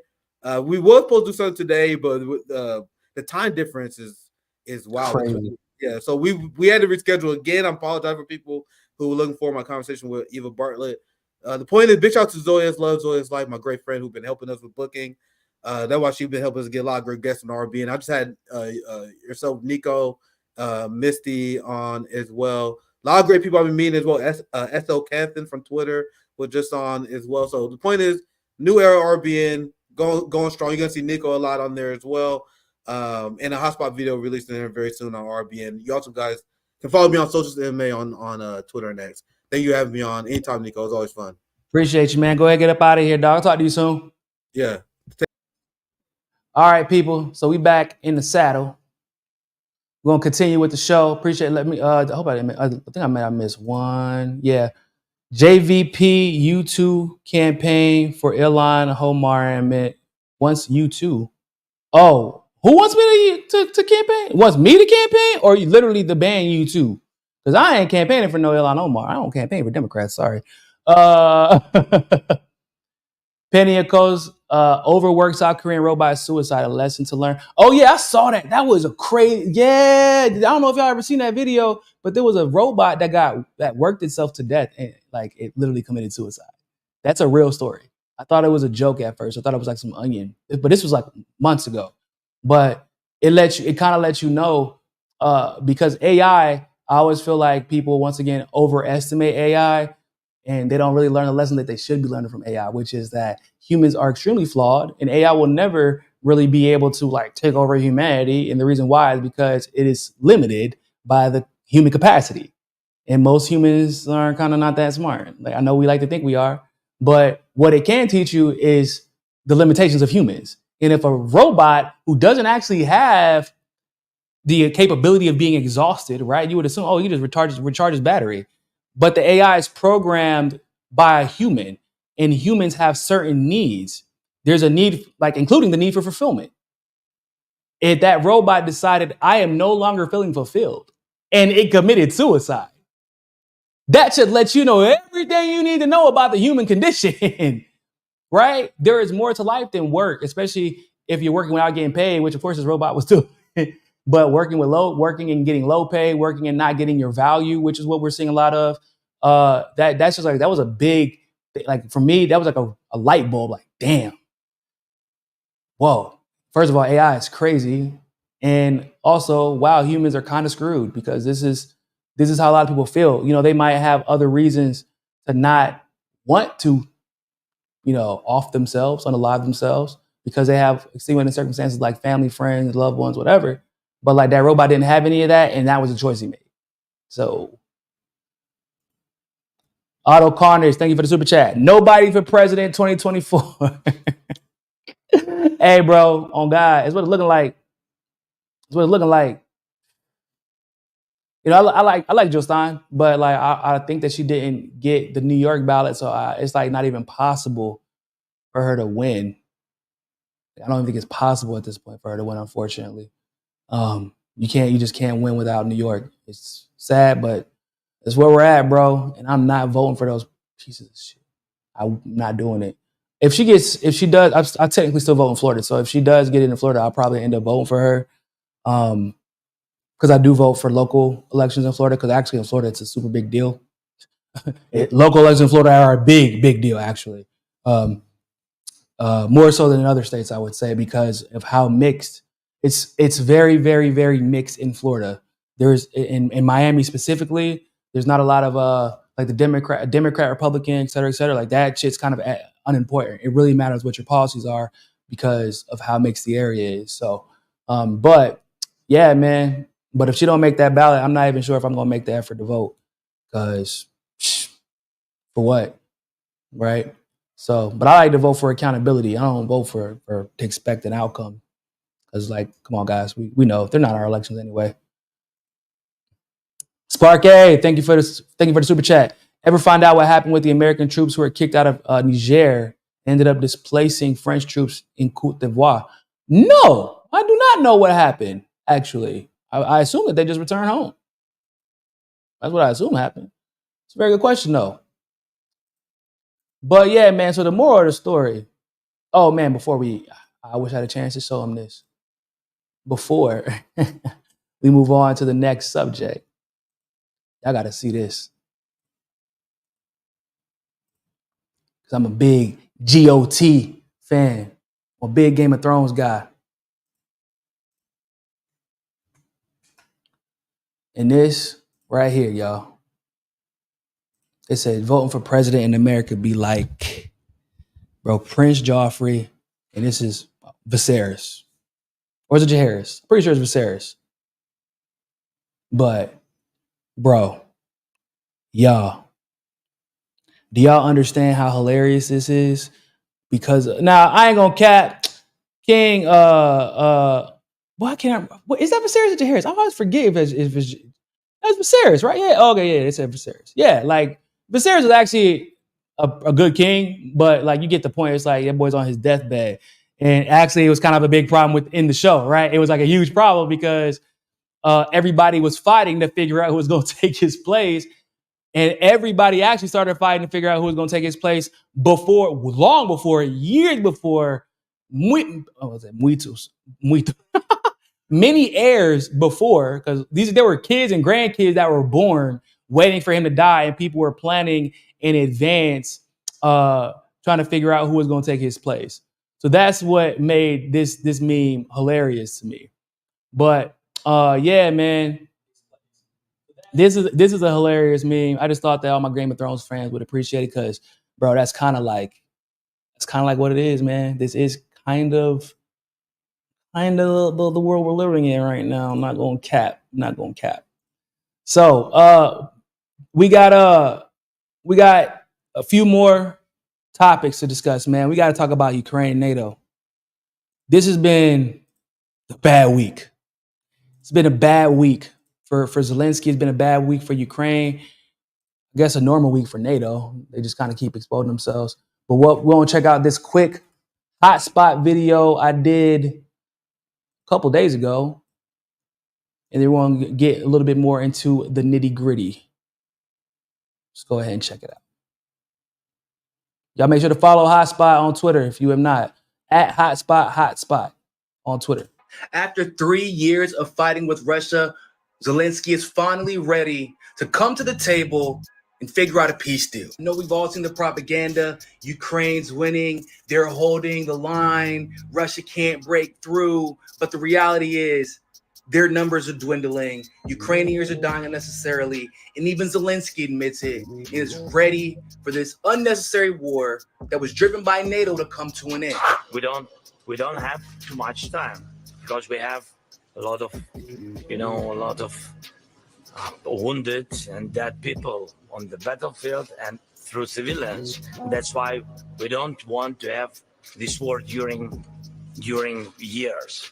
So that's why we want to prepare this joint plan, put it on the table to the second peace summit. The problem is, even though Zelensky is ready for this war to come to an end, NATO isn't quite ready yet. In fact, very soon after Zelensky made these comments, NATO announces a Kiev post that will Trump-proof all aid that's sent to Ukraine, effectively sabotaging any potential plans for Zelensky and Putin to reach a peace deal. NATO will put a senior civilian official in Kiev amongst a bunch of new measures in order to shore up long-term support in Ukraine, which effectively means Ukraine will go from being an unofficial NATO proxy to an official NATO proxy. And now Zelensky and Ukraine will learn, like so many others, that the only thing more dangerous than being an enemy of the United States is being an ally of the United States. Because like I said, just a few days ago, Zelensky was ready to do whatever it took to speed up ceasefire talks. Then he got the bat signal from NATO, and whenever Turkey introduced... Yeah, I said Turkey, but I meant Hungary here. We just missed it. My bad. ...introduced a ceasefire plan to speed up those peace talks, Zelensky refused. He refused within 24 hours of NATO making that announcement that they were going to put an official in Kiev. I wonder what changed his mind. It's almost like this was never Ukraine's war to start or finish, but instead was always a plot by NATO and was always to serve NATO's end, like we told y'all from the beginning. So, sorry, Zelensky, you don't get to have peace until NATO and the United States say you do. Them's the rules. We didn't make them. Yeah, man. So if you missed it, Like the video showed, I don't know if y'all saw what day that was. That was like maybe last Friday or Saturday. Zelensky actually came out and said, with this sad puppy dog face, he did not want this war to endure. He was ready to come to the table. He was ready to make peace. When I tell y'all, bro, it was like 2 days later. It was like July 2nd.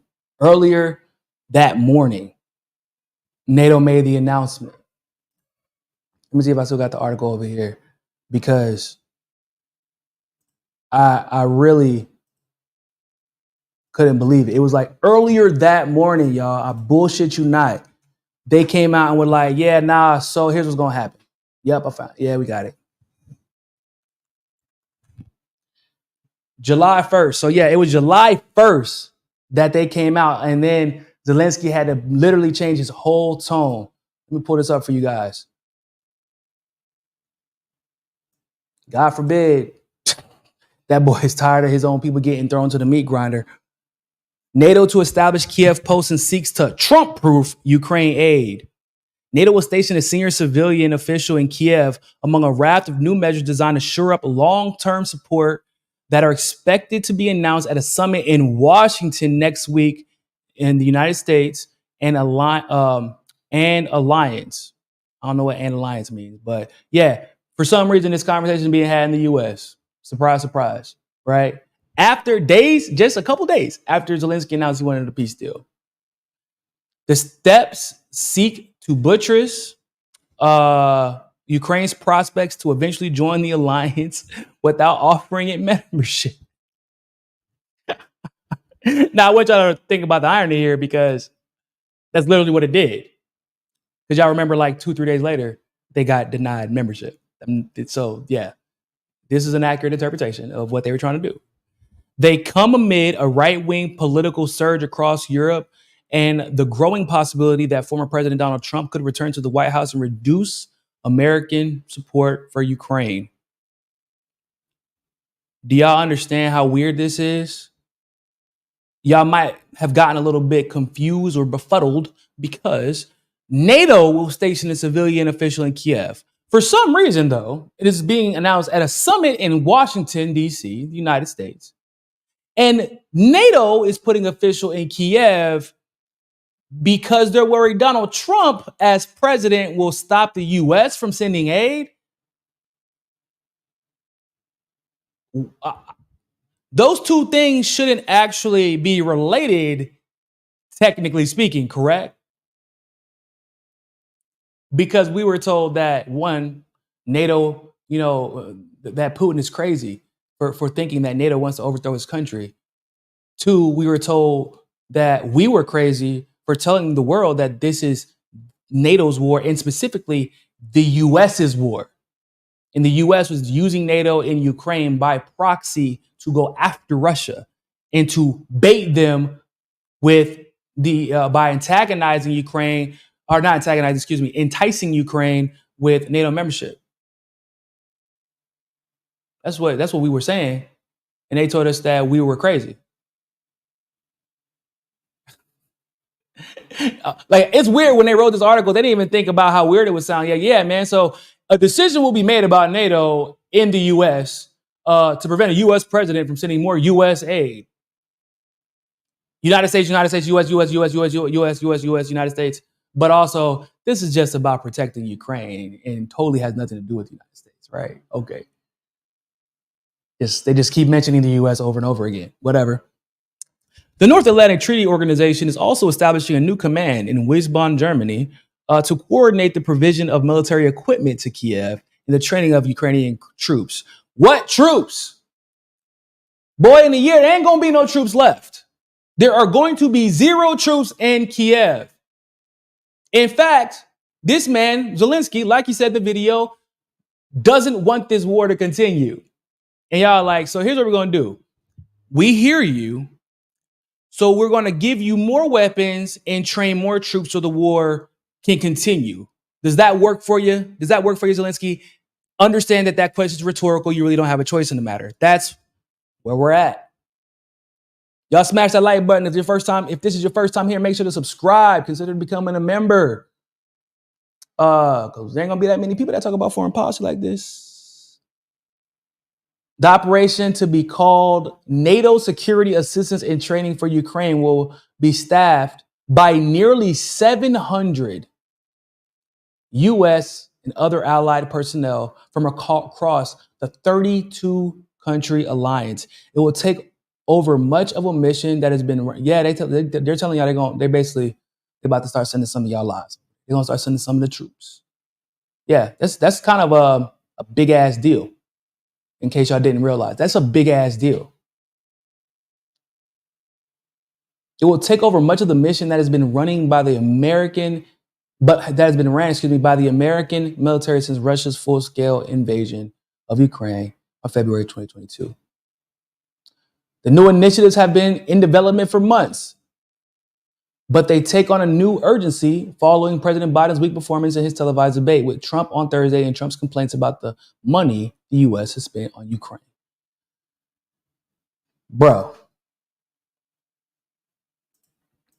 So in my video, I said this man Zelensky came out and said he wanted peace. He wanted a peace deal. And the first thing that NATO in the United States does is permanently sabotages that possibility.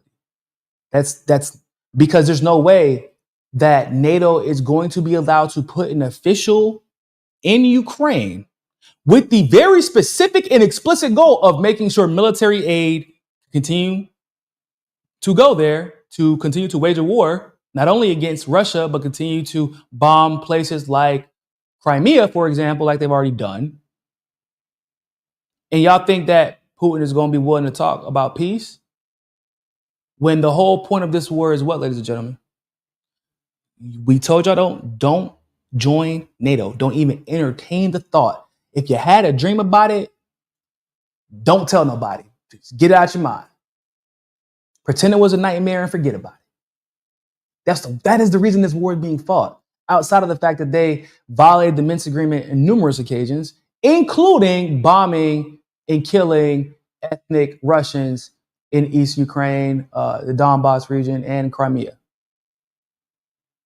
This is the reason that they're at war right now. Everybody keeps conveniently forgetting that. I don't know why, but that's the reason why they're at war. And this is how NATO responds.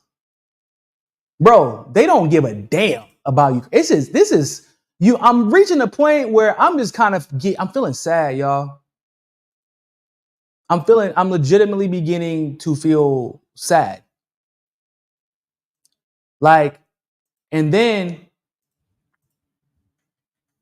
this is from July 2nd, like I told y'all. This is July 2nd, y'all. 3 days before this, Zelensky was ready to go to peace. He's like, yeah, man, let's just get it done. Then this happens. Then NATO makes that announcement. And then President Zelensky has dismissed a proposal from Hungarian Prime Minister Viktor Orban to consider a ceasefire in order to speed up peace talks in Kiev on July 2nd.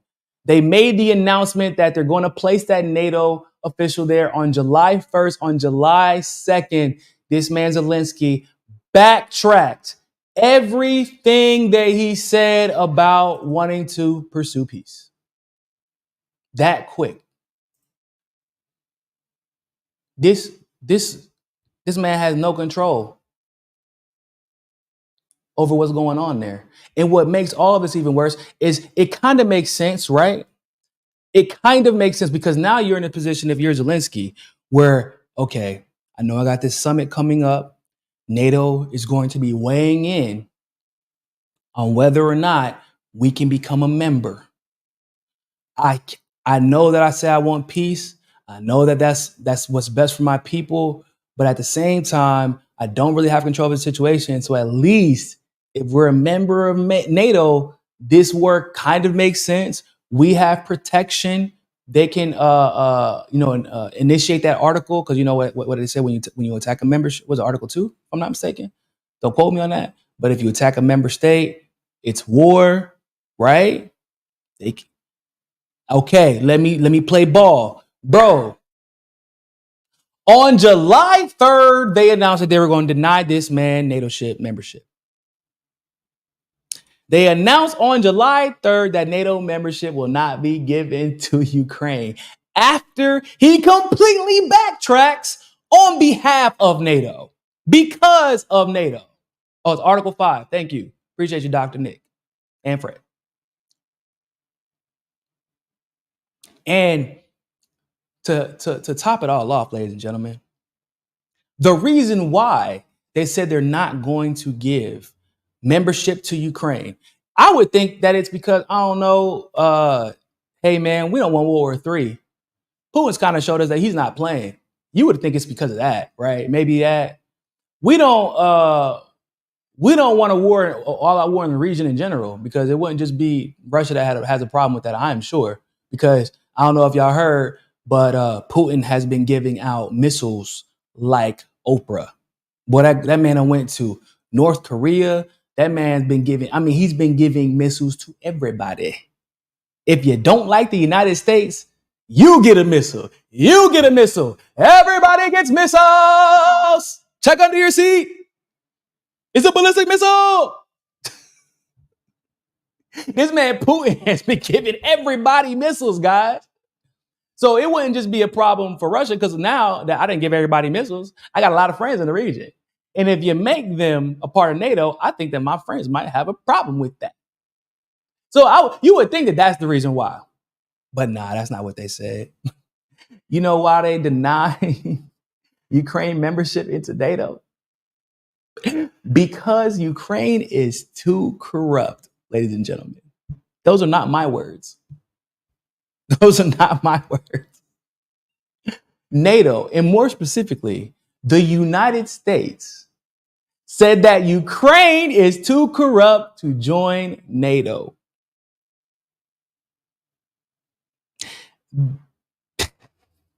They aren't too corrupt to give billions of dollars to them.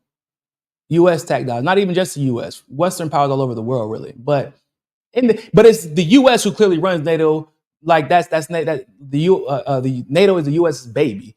The U.S. is in control. The U.S. primarily funds it. The NATO does whatever we tell them to. So it's basically, not only that, but it's actually the State Department who came out and was like, yeah, they're too corrupt. It was the U.S. State Department who said that and gave them a list of things that they have to fix. But they weren't too corrupt to give us, or for us to give them billions of dollars. They weren't too corrupt for them to train and arm neo-Nazis on behalf of Ukraine. Ukraine wasn't too corrupt to give bombs on top of bombs on top of bombs. Right? Weren't too corrupt for them to urge all the surrounding European nations to open their borders to Ukrainian refugees. Hell, they weren't too corrupt, and Zelensky himself wasn't too corrupt to have him come to DC just a week ago and demand $80 billion and just walk out with a check. But they are too corrupt to be given NATO membership. Ladies and gentlemen, if you've ever wanted to know what it was like to feel like the side piece, right? The chick on the side, okay? Boyfriend number 2. If you ever wanted to know what it felt like, this is that. Just look at what's going on with Ukraine. When your man comes to you and all he do is complain about the problems, right? You just didn't listen to him and resolve those problems for him. But your problems are your problems and your bills are your bills. That's on you. You get all the problems of the relationship, all the stress of it, but basically none of the benefits. Every now and then they slide through and give you some once every couple of weeks. I'm tired of my wife dick. And they go right back home to their wife that they're supposedly tired of. You ain't got no type of security. You ain't got nothing to build on. You just a side piece. This is what it feels like to be the side piece. But it's worse. It's like if being the side piece was destroying your life. That's what this is. Matter of fact, we're gonna see what they have to because I'm just tripping because like y'all knew that they got rid of all the parties before. that y'all, before y'all even considered this, y'all knew they got rid of all the political parties. Y'all knew they got rid of journalists and outlets. They literally created a journalism kill list. Y'all knew about all this. Y'all knew that they indefinitely postponed elections. So this is crazy. The Ukraine, because I just want to laugh real quick with y'all, if y'all don't mind, as we're told, oh, that's hilarious. Politico comes up from an article from 2023 after the first time they were denied NATO membership and yet decided it was a good idea to continue this war. Also, wow, these search engines are really trash because they're just showing me a bunch of stuff from 2021 and 2022 and 2023. Like, bro, they just got denied membership. Why y'all doing this to me? Why are you pretending like this didn't just happen? It was like breaking news the other day. Hell, I just covered it.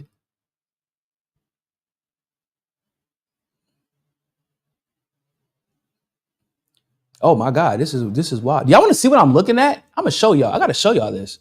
This is when we talk about the ridiculousness of these search engines and how they are not to be taken seriously, and you got to do extra research.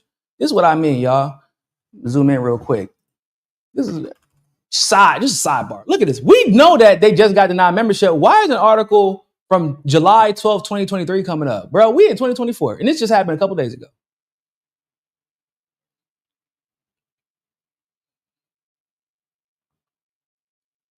It's March 5th, 2024. Talking about why NATO shouldn't join Ukraine. July 11th, 2023 again. 2023 again. 2023 again.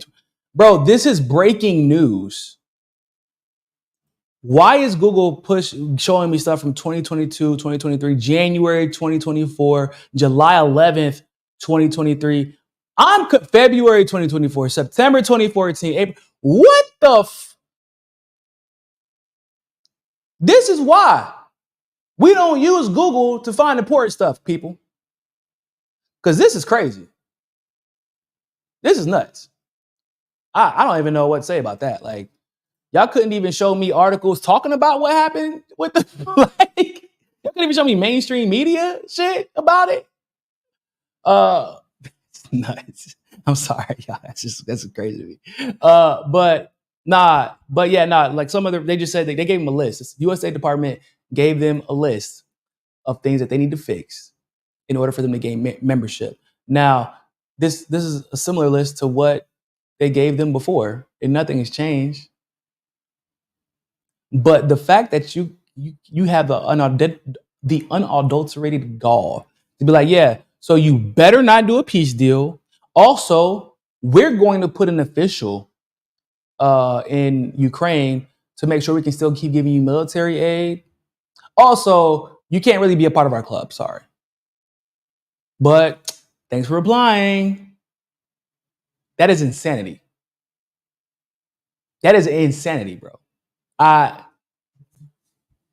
If I was Zelensky, I would just have to take it into my own hands. I would. You might have to be a president, Zelensky, and save your people. Maybe that's the best course of action at this point. I don't know. We're gonna move on to our next topic. Because that's just, I can't deal with Zelensky being an idiot for another 10 minutes.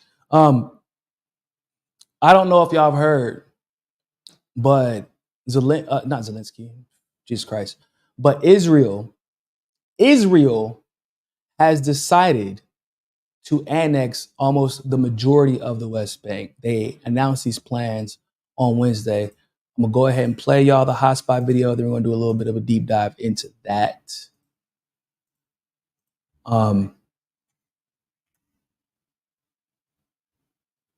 Actually,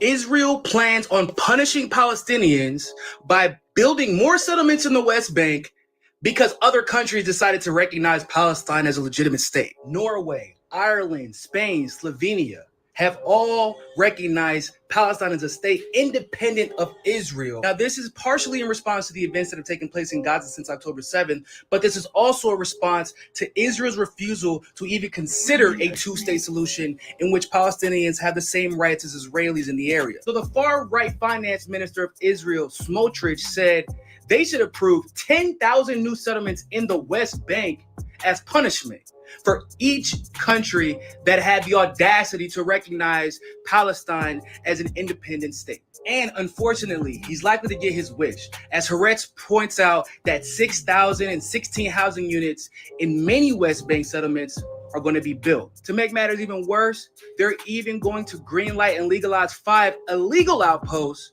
with the specific goal of fighting against the recognition of a Palestinian state.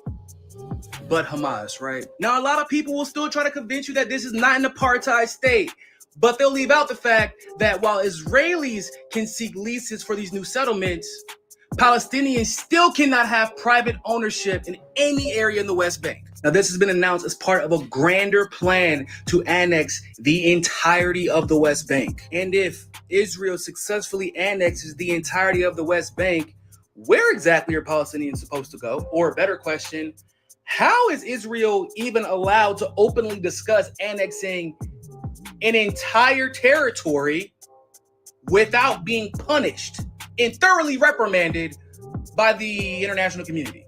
Please explain that to me. And this is what we mean by this conflict did not start on or after October 7th, because there is no Hamas in the West Bank. There are no Israeli hostages in the West Bank. Israel has no reason to be in the West Bank, and they made it clear, yeah, we don't really have a reason. We're just punishing Palestinians because other countries had the audacity to recognize Palestinian sovereignty and humanity. And as we've seen in Gaza, the Palestinians no longer have anywhere to go. And in the West Bank, they're annexing the entire area and Palestinians will have nowhere to go. So when you're killing them and you're leaving them with nowhere to go, we would normally describe that as a genocide. And if you don't think it's genocide and you want to use the same tired excuse, please explain to everybody how Israel annexing an entire territory and removing Palestinians is somehow Israel defending itself, when they literally admit it has nothing to do with defending ourselves. We're just punishing them. Yep, that's our only goal. There's no room for interpretation, no ambiguity. We just want to punish them. Yeah, bro. That story is actually crazy and kind of flew under the radar a bit. Let's check out these super chats. We're going to dive right into it. Spark A, appreciate the super chat. Hunter Kushner 24. Hey, man, they'll probably get enough donations from the elites to win. Like, Hunter is damn near untouchable. So, like, I guess investing in him would probably be worth the investment. Right? You know, he's untouchable. He's also an idiot who can't, you know, keep his laptop secure even when he's taking pictures of himself naked smoking crack. So maybe he isn't the best guy. All right. At least Kushner is a little bit more buttoned up. Eric Huzo, thank you very much for the super chat. I wish we could drop all the divisive ID politics and unite in class struggle to defeat and dismantle the U.S. empire. Free us. Amen to that, my brother. Amen to that. We really do need to stop all the divisiveness. It sucks too, because when you want to get in, because part of the class struggle is recognizing the individual and unique struggles of other identities, marginalized people, oppressed people, etc. But when people use those struggles superficially in order to play the victim, right, in the quote unquote oppression Olympics, that's when it gets annoying. It gets annoying and it gets divisive and it's unproductive. But you know, one day us shall be free. So let's go ahead and check out this article, talking a little bit more about what's on the way for the people in the West Bank. It's actually already started, unfortunately.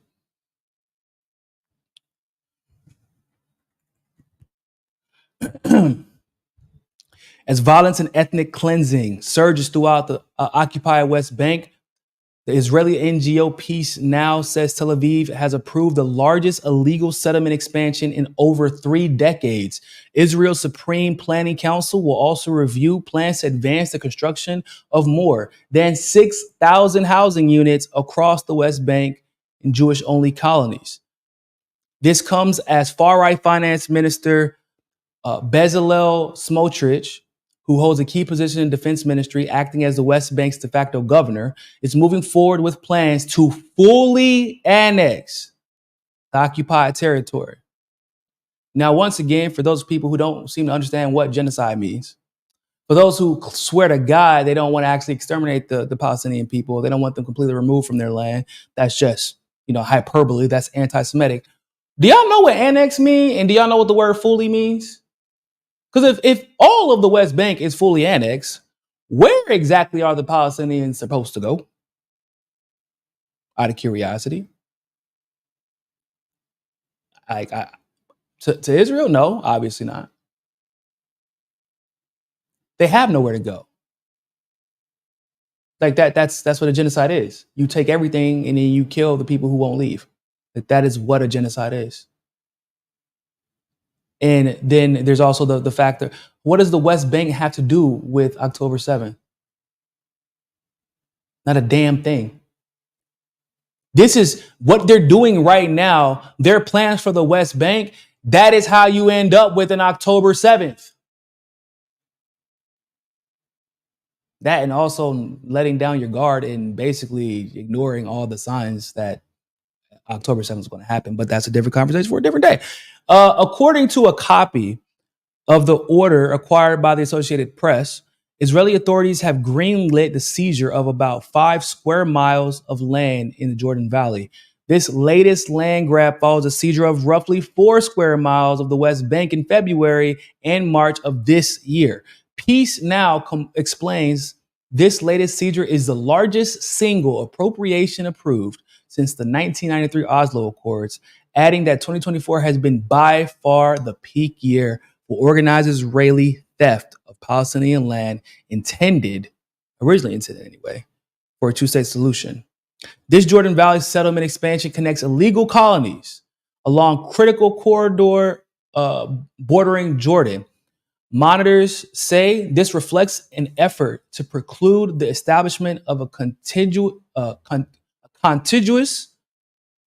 Palestinian state. Stephanie Dujarric, oh my God, I'm butchering her name. Stephanie Dujarric, a United Nations spokesperson, deemed the latest move as a step in the wrong direction, emphasizing the direction we want to be heading is to find a negotiated 2-state solution, which I don't believe is possible at this point. I don't see it. I mean, hell, clearly Israel doesn't believe it's possible. They're taking everything. You can't tell me they're not trying to genocide Palestinians when they're literally taking all their land in one area, right? One side of Palestine, the West Bank, and blowing the hell out of the other side and also taking their land away from them too. Israel doesn't believe in a 2-state solution. By claiming these large swaths of territory as state lands, Israelis have the opportunity to seek leases there, leases as in like to own the property, while Palestinian private ownership is banned. And there are still people that will still try to convince you that this is not an apartheid, guys. I am so confused. I am perturbed. I am befuddled. I don't get it. This is a material fact. This is a material fact, people. How is it an apartheid? I can't even own land in the only place you allow me to live. Palestinians can't own land in the only places they're allowed to live. It is not enough. But the Israelis who come and illegally steal their land, they can own land. How is that not an apartheid? That's damn near. You can almost make an argument that it's worse than apartheid. Because at least in apartheid, it doesn't necessarily include a genocide. But this is a genocidal apartheid state.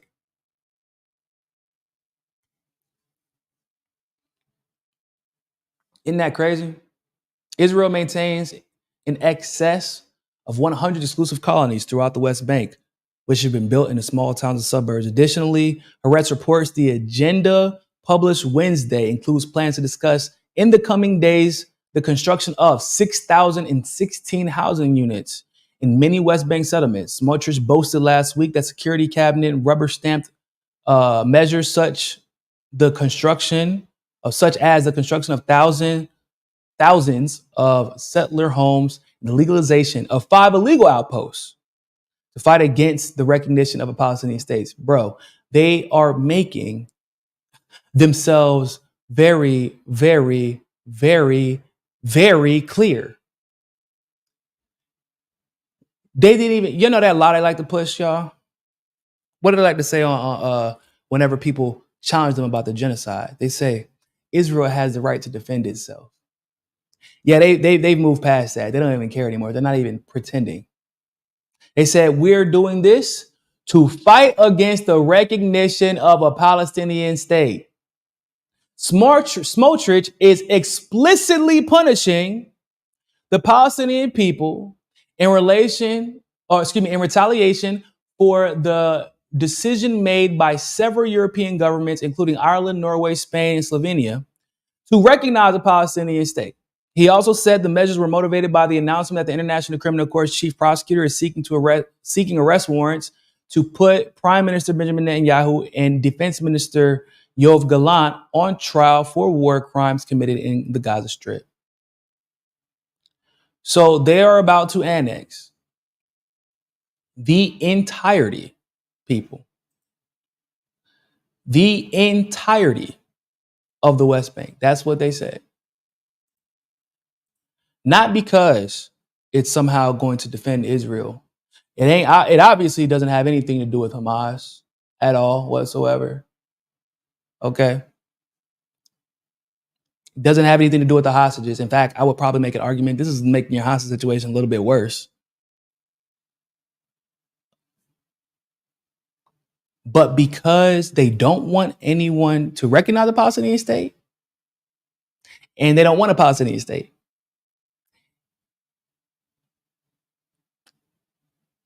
how is this allowed to continue to happen?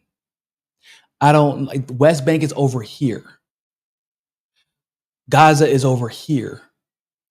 Hamas is over here in Gaza. The prisoners are over here in Gaza. The hostages, rather, are over here in Gaza. West Bank is over here. I already covered a story the other day saying since October 7th, there's been like an uptick of militias that have come out of nowhere. Israel has allowed it and actually giving them money and funded them. And 500 people have died. 500 Palestinians have died in the West Bank since October 7th. A large amount of them being women and children. And what's peculiar to me is how the conversation about the West Bank keeps being ignored. Even to this day, when I covered this story a couple of days ago on Hotspot, and a lot of people have no idea it's happening. They don't even know about the 500 people that were killed before all this started. What makes all this sickening is that they're claiming that this is to punish Palestinians, literally to punish, not to defend themselves, but to punish Palestinians because 4 countries in Europe decided to recognize Palestine as a state. Ladies and gentlemen, did y'all know? Let me make sure I get this number right because I don't want to lie to y'all.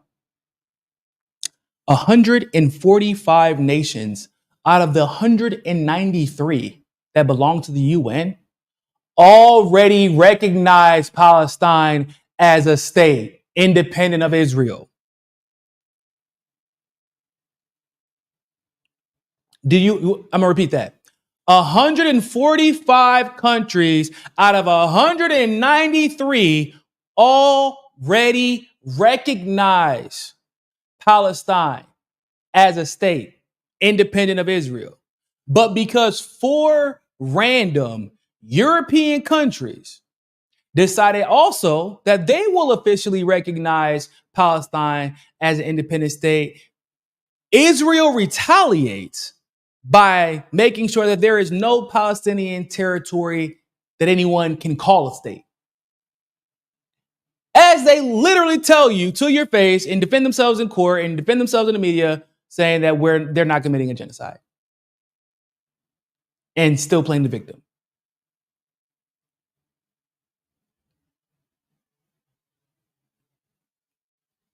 I'm just trying to imagine if the roles were reversed, ladies and gentlemen. If the roles were reversed, could you imagine the Palestinian Authority coming out? Could you imagine if Hamas came out and said to punish anyone who calls Israel a legitimate state, we're going to annex 40% of Israeli territory? Could you imagine if that announcement was made? Could you imagine that? Like just them saying that, like an official announcement from either the PLO or Hamas. Hell, if anyone who supported either of those two said, Palestine has, they have plans to annex about 40% of Israel, bro, the headlines would be insane. We would never stop hearing the end of it. Anti-Semitism, Islamophobia would be through the roof, right? They would be screaming anti-Semitism.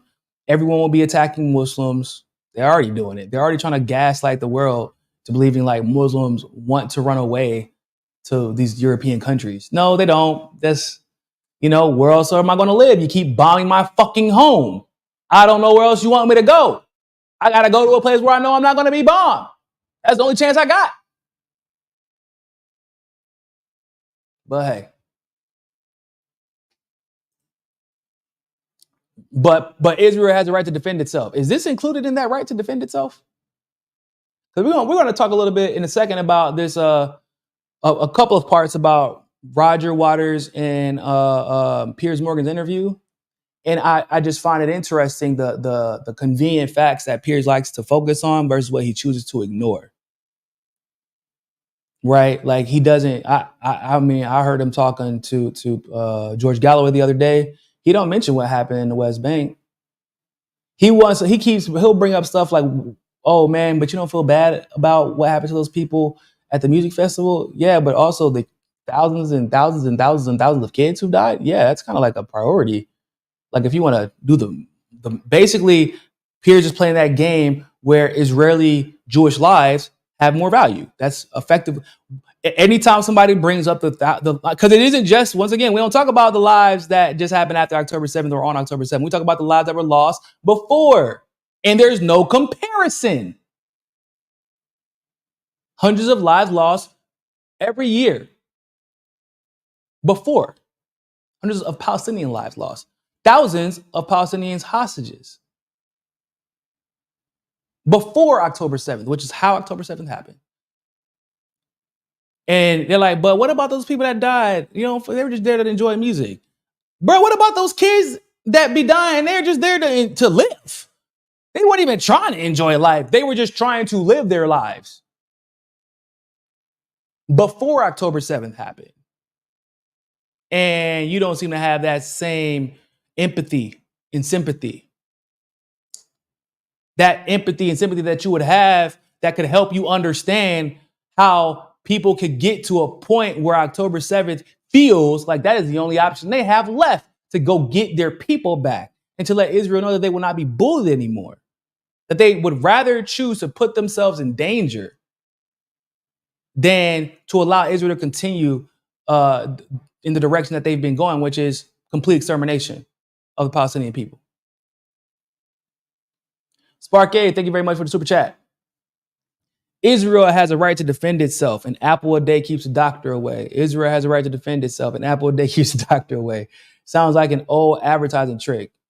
It is an old advertising trick. They've been saying it forever. For what? Since 1948.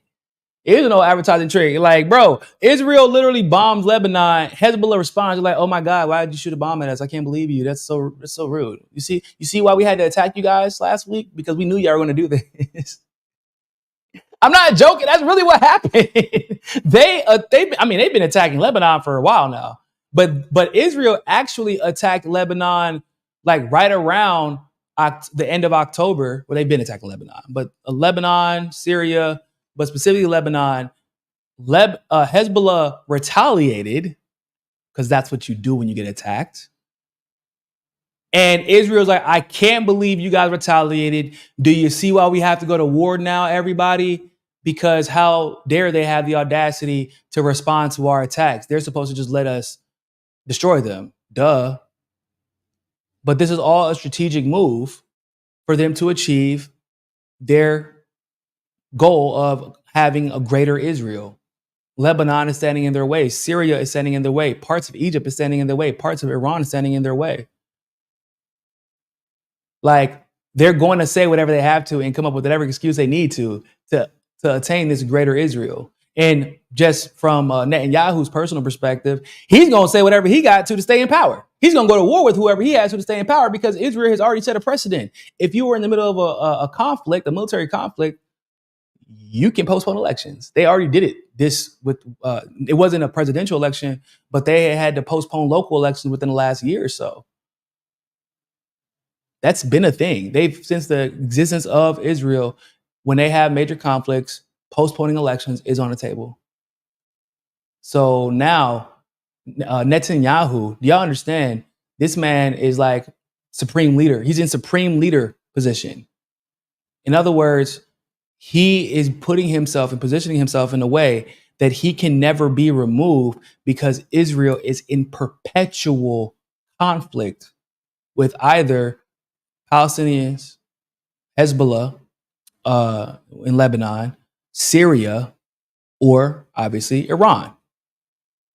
He's doing it on purpose because even if they don't achieve a greater Israel, what's going to happen is at least I'll be in power until I die and they can't, or by the time they can actually hold me accountable, it'll be too late.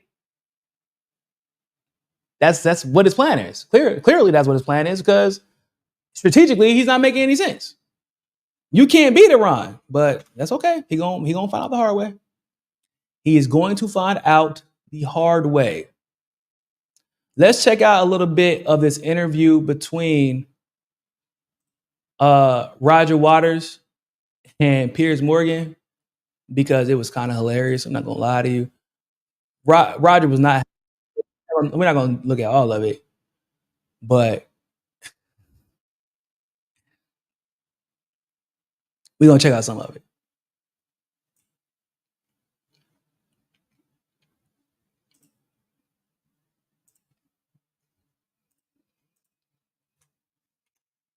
Right. So I knew you'd done it for a long, long time in different 2023 when the Hamas attacks occurred.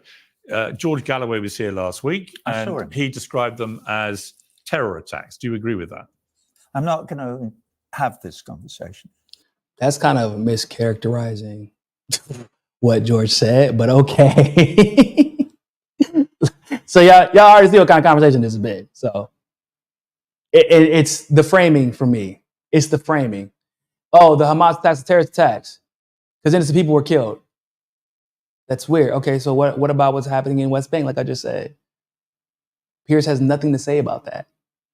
I've seen you have it with everybody, and you're. It's a waste of time. Why?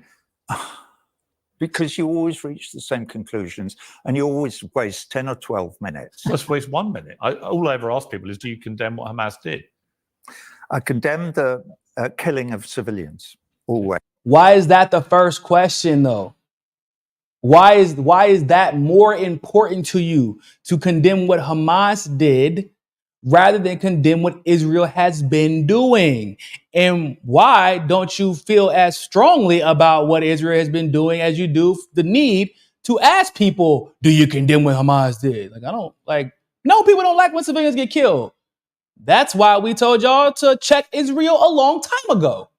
Because eventually, if you push somebody far enough, right? What did it say? Whenever change is impossible, a revolution is inevitable.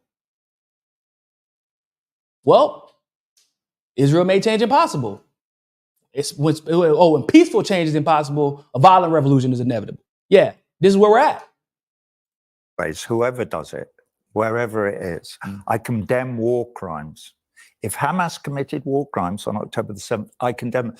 You referred you earlier. say if? Excuse me. You referred earlier to my conversation with Glenn Greenwald, Yes. which happened in December last year, and I was taken to task after that because on his program, and this was only a few weeks after October the 7th, I said I would love to know what happened on October the 7th, so that we can all have a proper. Well, the Israelis won't allow We suggested any it might be investigation. you suggested it might be a false. You see how he interrupted him? You see how he interrupted him? You see how he interrupted? He's like, I'm trying to explain to you. He's like, I would love to know, because he was going to say, Israel will not allow a proper investigation, not a real one. And he's like, are you suggesting it's a false flag? Are you suggesting it's a false flag? Like, bro, let him. You don't gotta wonder what he's suggesting. He's trying to tell you, Piers. Jesus Flag Christ. operation. Well, Implying that Israel excuse created me. it. Hang on. Maybe false flag's not exactly the right word, but why did Well, it's obviously not the hang right on. word. Can I finish? But you're wrong, All right, I'm on. Roger. He's wrong about what? He didn't even get a chance to finish his sentence. Obviously, it wasn't a false flag. And the reason we know that is that Hamas broadcast in real time through video to social media what they were doing. There's nothing false flag about it. I don't think that he understands what a false flag means. A false flag does not mean it didn't happen. So if that's like what he's, I guess, suggesting, like, no, that's not what a false flag means. A false flag means that could also mean, rather, that something was allowed to happen in order to generate an outcome that other people may not be privy to. Like, that's what people feel about 9/11, for example.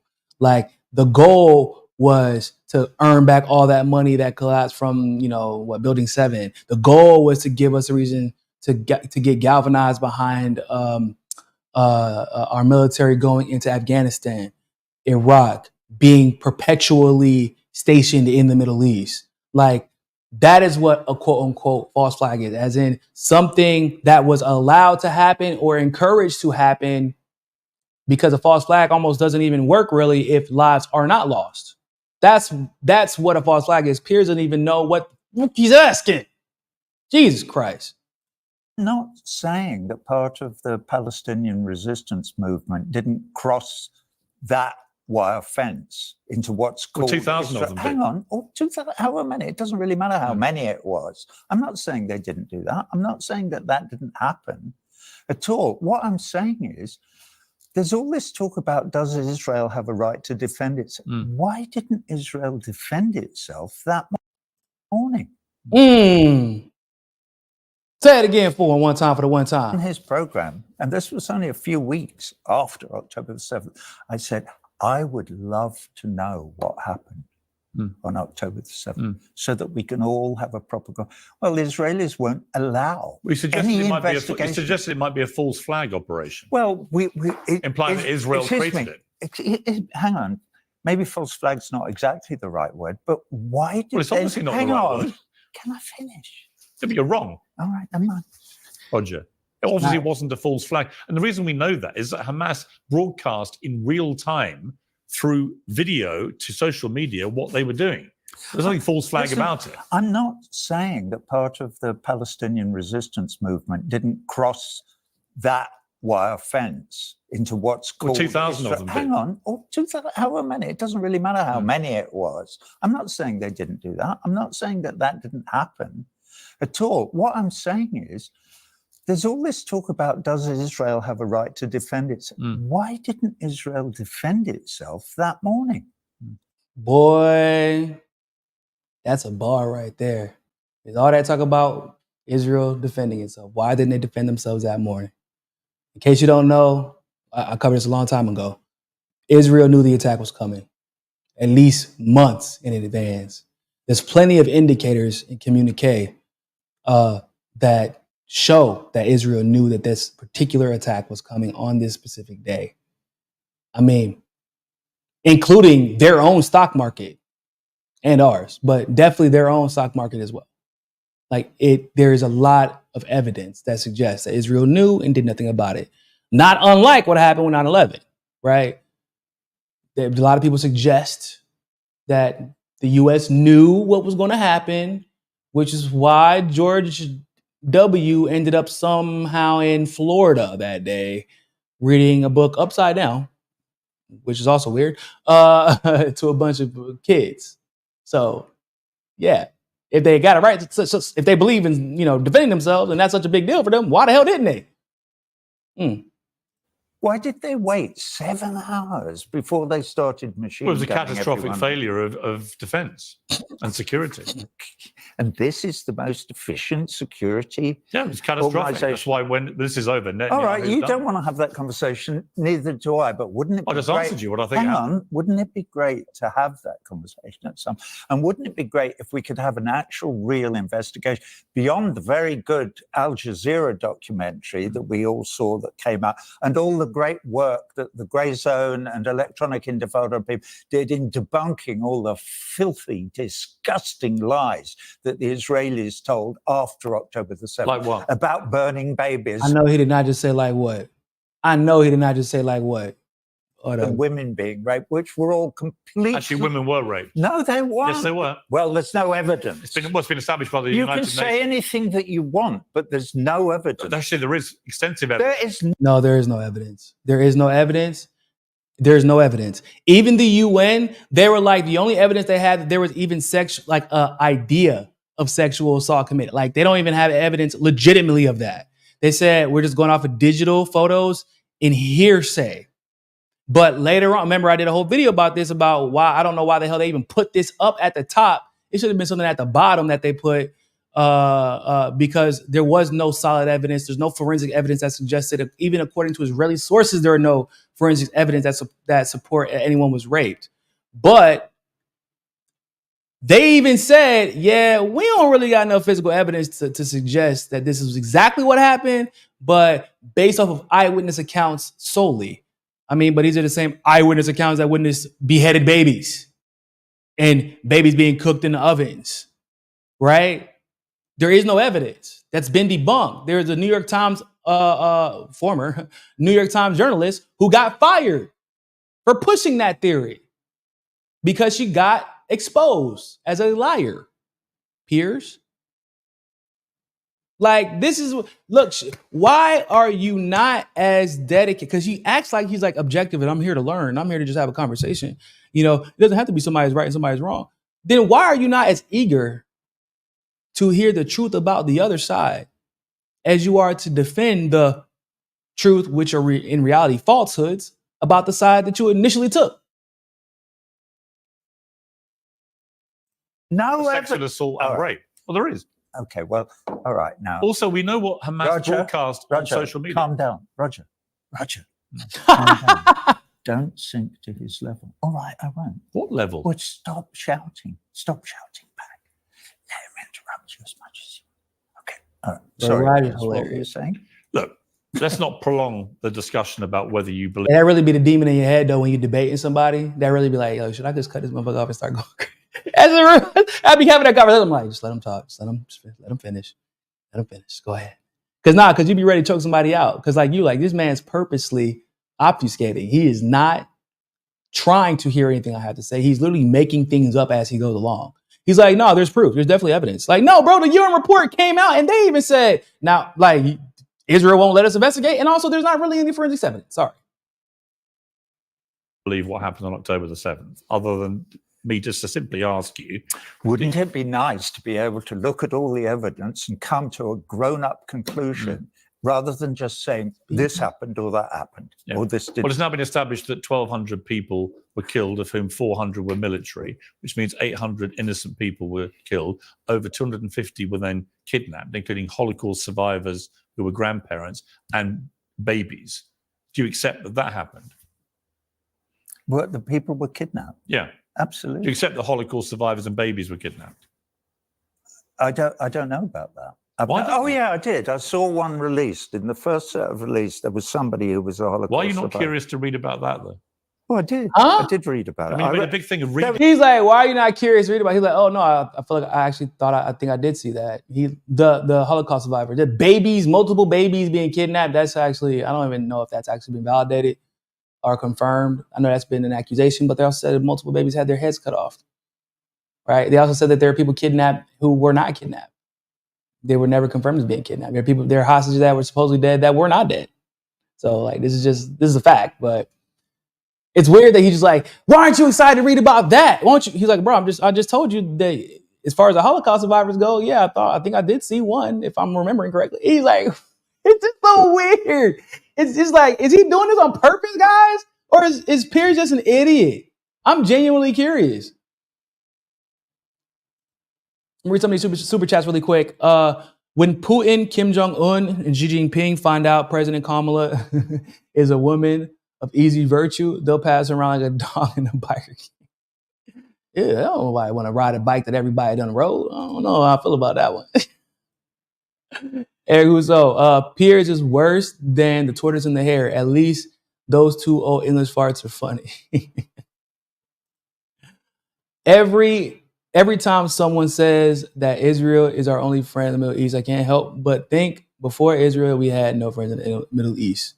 An important quote to keep in mind, as always, Sparky. Make Israel Syria again. In those Ottoman Empire days, Levant Jews got along fine with their neighbors, whether Muslim, Christian, or otherwise. That is a very true statement. I don't know why people keep thinking that Jews and Muslims did not get along. The problems with Jews and Muslims actually started like where it got violent after Israel became a state. And a lot of people don't really realize that. Like, yeah. And also a lot of the Arab and Desi Jews moved to Israel after Israel became a state because you got like all these crazy benefits and you were going to be protected and you knew like it wasn't like Bibi Milikowski was living in Syria before Israel became a state, right? Like these Polish Jews, these German Jews, like Russian Jews, they weren't living in the Middle East. So it's like their historic account of what happened prior to Israel doesn't exist. They just tell people that look at the numbers that happened at like the numbers before, as far as Israel or Jewish people, living in these Middle Eastern countries. Versus after Israel, it's like, oh yeah, all those Jewish people move to where they get free healthcare, free money, like all these benefits, citizenship. Yeah, I mean, that sounds like the smart place to go. New land, they were giving out land. Like, yeah, that sounds like a very smart decision to make economically for your family, right? That's kind of what the fuck. It's weird when people make arguments like that and they make them with a dead ass serious face. Oh man. A fun fact, 1492, the Ottoman Empire sent ships to rescue Jews from the Spanish Inquisition. That is a fact. Yep. Let's continue. There were a number of old people and young people who were released, I don't know, sometime in November. The baby's never been released. I beg your pardon. The baby was never released. The baby was kidnapped and never. Oh, so is it babies or baby? Is it babies or baby? Because that would he done switched up like Caitlyn Jenner now. All right, I need been released. Well, you know, Piers, you may or may not just be making it up. I know making it up. Babe, Piers, I know you believe nonsense that you're told by Zaka and other people who made up tons of lies about October. Who's Zaka? Sorry. Oh, don't be silly. Who is that? Who are you talking about? You are kidding now. I don't know who you're talking about. Zaka, it was an organization collecting bodies, paramedics. I've never heard of it. Well, you have no right to be having this conversation at all.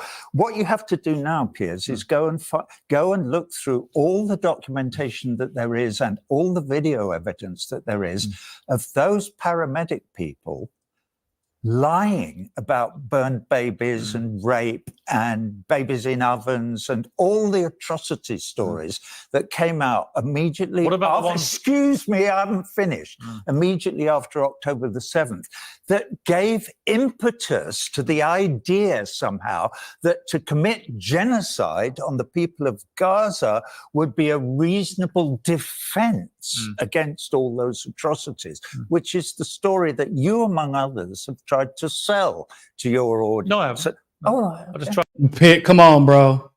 Come on, bro. We got the clips, dog. We got the tapes. We ain't gonna really, Piers. You don't remember how old boy just, oh man, I wish I could remember his name. the Palestinian guy, the comedian, used to just come on here and literally just wipe the floor with you. I think you invited him on twice, which was kind of weird because he embarrassed you so much. Like, yeah, that's the side you were fighting for. You were pushing the same narrative. Uncritically, because it ain't like Piers uses any facts or evidence to support his points on these shows, which is even weirder.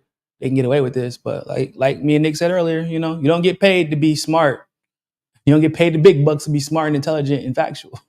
That's just weird. He's just like, nah, what? No, I wasn't. Even though he gave a whole speech before going on with George Galloway about how he had to be moved on that issue.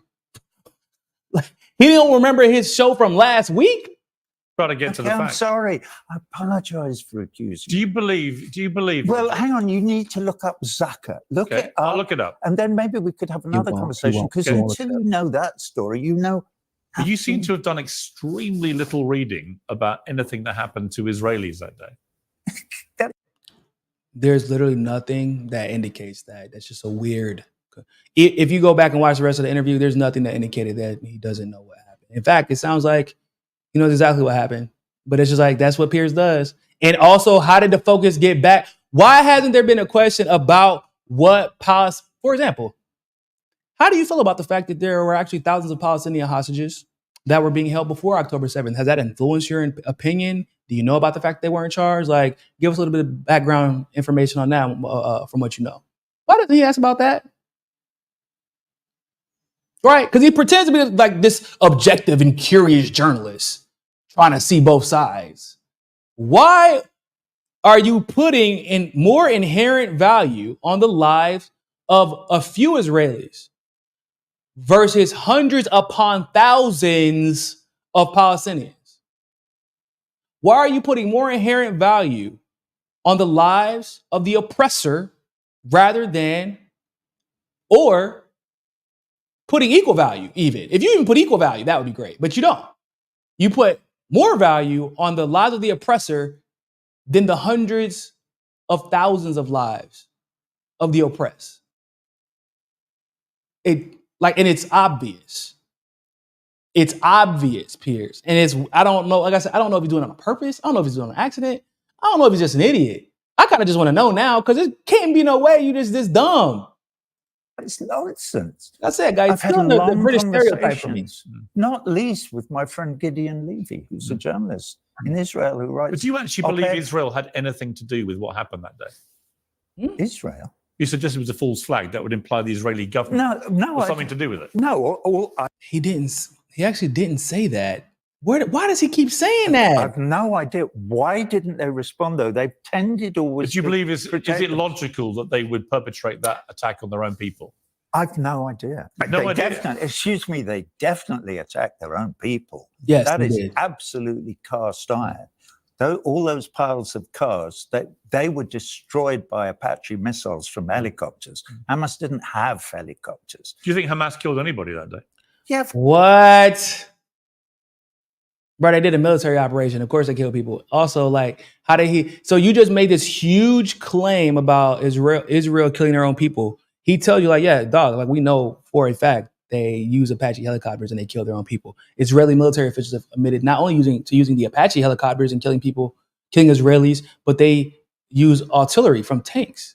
They shelled houses in the settlements, knowing that they would kill their own people. And like, you just kind of like gloss over that?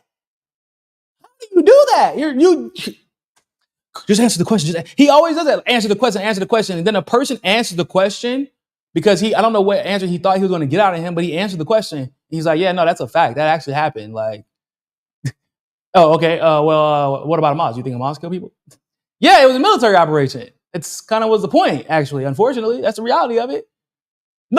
I've never met a single person that is anti-Zionist who was like, Hamas didn't kill anybody on October 7th. I've never heard that argument being made by anybody.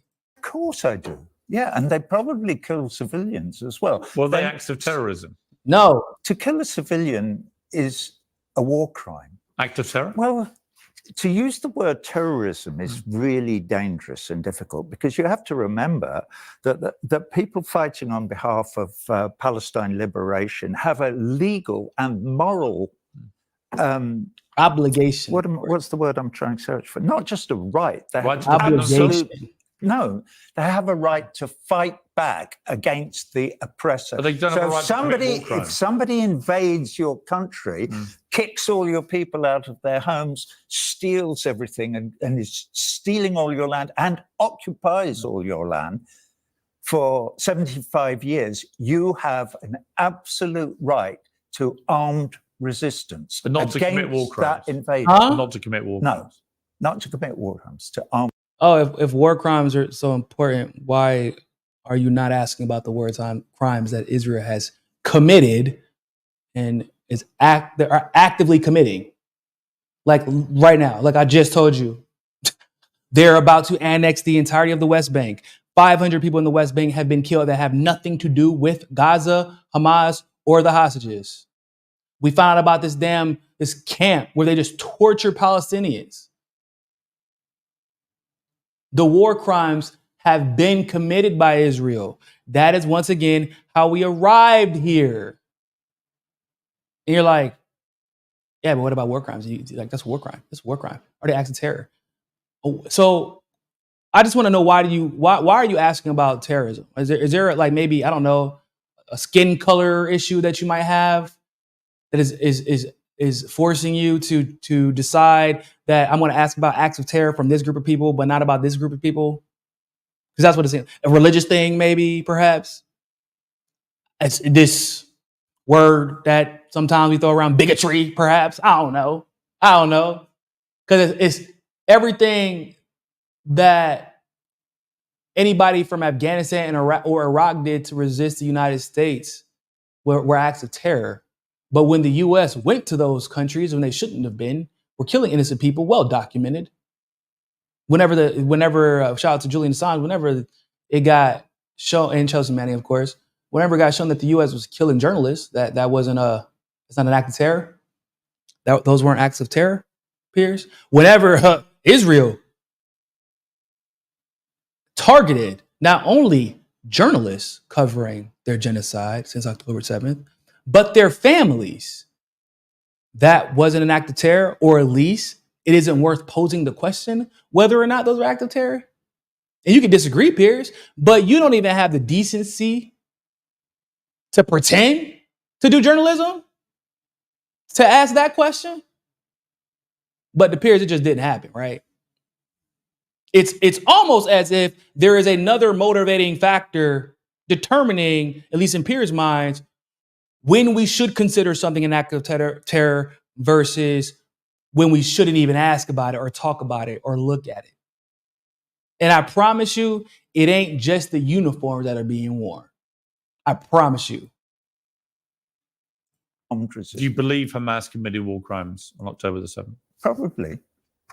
Yeah, probably. And you've seen what they actually broadcast. broadcast. No, the Israelis won't allow anybody to investigate it. And Hamas, it's Israel. And Hamas literally broadcast it from their own GoPros onto social media. They were live streaming the attacks on. Actually, there's nothing. They didn't broadcast any war crimes. Like we did see like the broadcasts and clips of Hamas going in on October 7th. We didn't see any war crimes being committed from the digital recordings. So I don't know why he keeps saying that. But there was recordings of them going in there. We all saw that. We saw what was happening. But I don't know why he said that there was proof of war crimes, because even the UN, which was trying to be judicious in the way that it covered that situation by painting Hamas and their actions as worse than what they were overall without any evidence. And even the UN said they didn't have enough evidence. They're like, we're just kind of going off of photos and hearsay. Even with all that, there's a reason for it, right? There's a reason that Israel and their allies keep saying war crime. I'm like Roger. I'm like, they probably did commit war crimes. There's got to be at least one or two in there, at least, because that's what happens during operations where innocent people are involved. It's just the way it goes. But what I'm saying is, it's just weird. Like, they focus on the war crime, the alleged war crimes that Israel won't even let them investigate. It's like, okay, it's cool. If they really truly committed war crimes on a mass scale and a systemic level where like the war crimes were being ordered by a higher authority, then let us investigate to find out. But Israel won't even let it happen. So it makes you assume that if there were war crimes committed, the incidents were isolated and there is at least, at bare minimum, no proof. Or if there were war crimes committed, maybe they were committed by Israel, and Israel at this juncture, because of how many homes they blew up, how many bombs they dropped at their own people, they don't know if those particular Israeli civilians were killed by Israel's artillery or Hamas. And they have no way of determining that. And that in of itself, in my opinion, renders anything from the Zionist side, from the Israeli side, incredulous.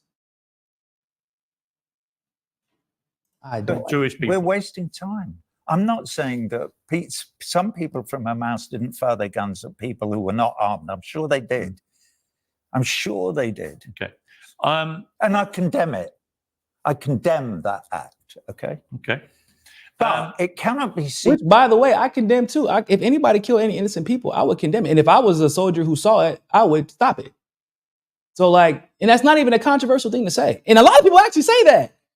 But Piers is like one of those people that act like, yeah, man, everybody who's pro-Palestine supports killing innocent civilians, when we all no, we would have preferred that it never had gotten to this point. As we always say, it's like how we got to this point with Biden and Trump, right? How did we get here?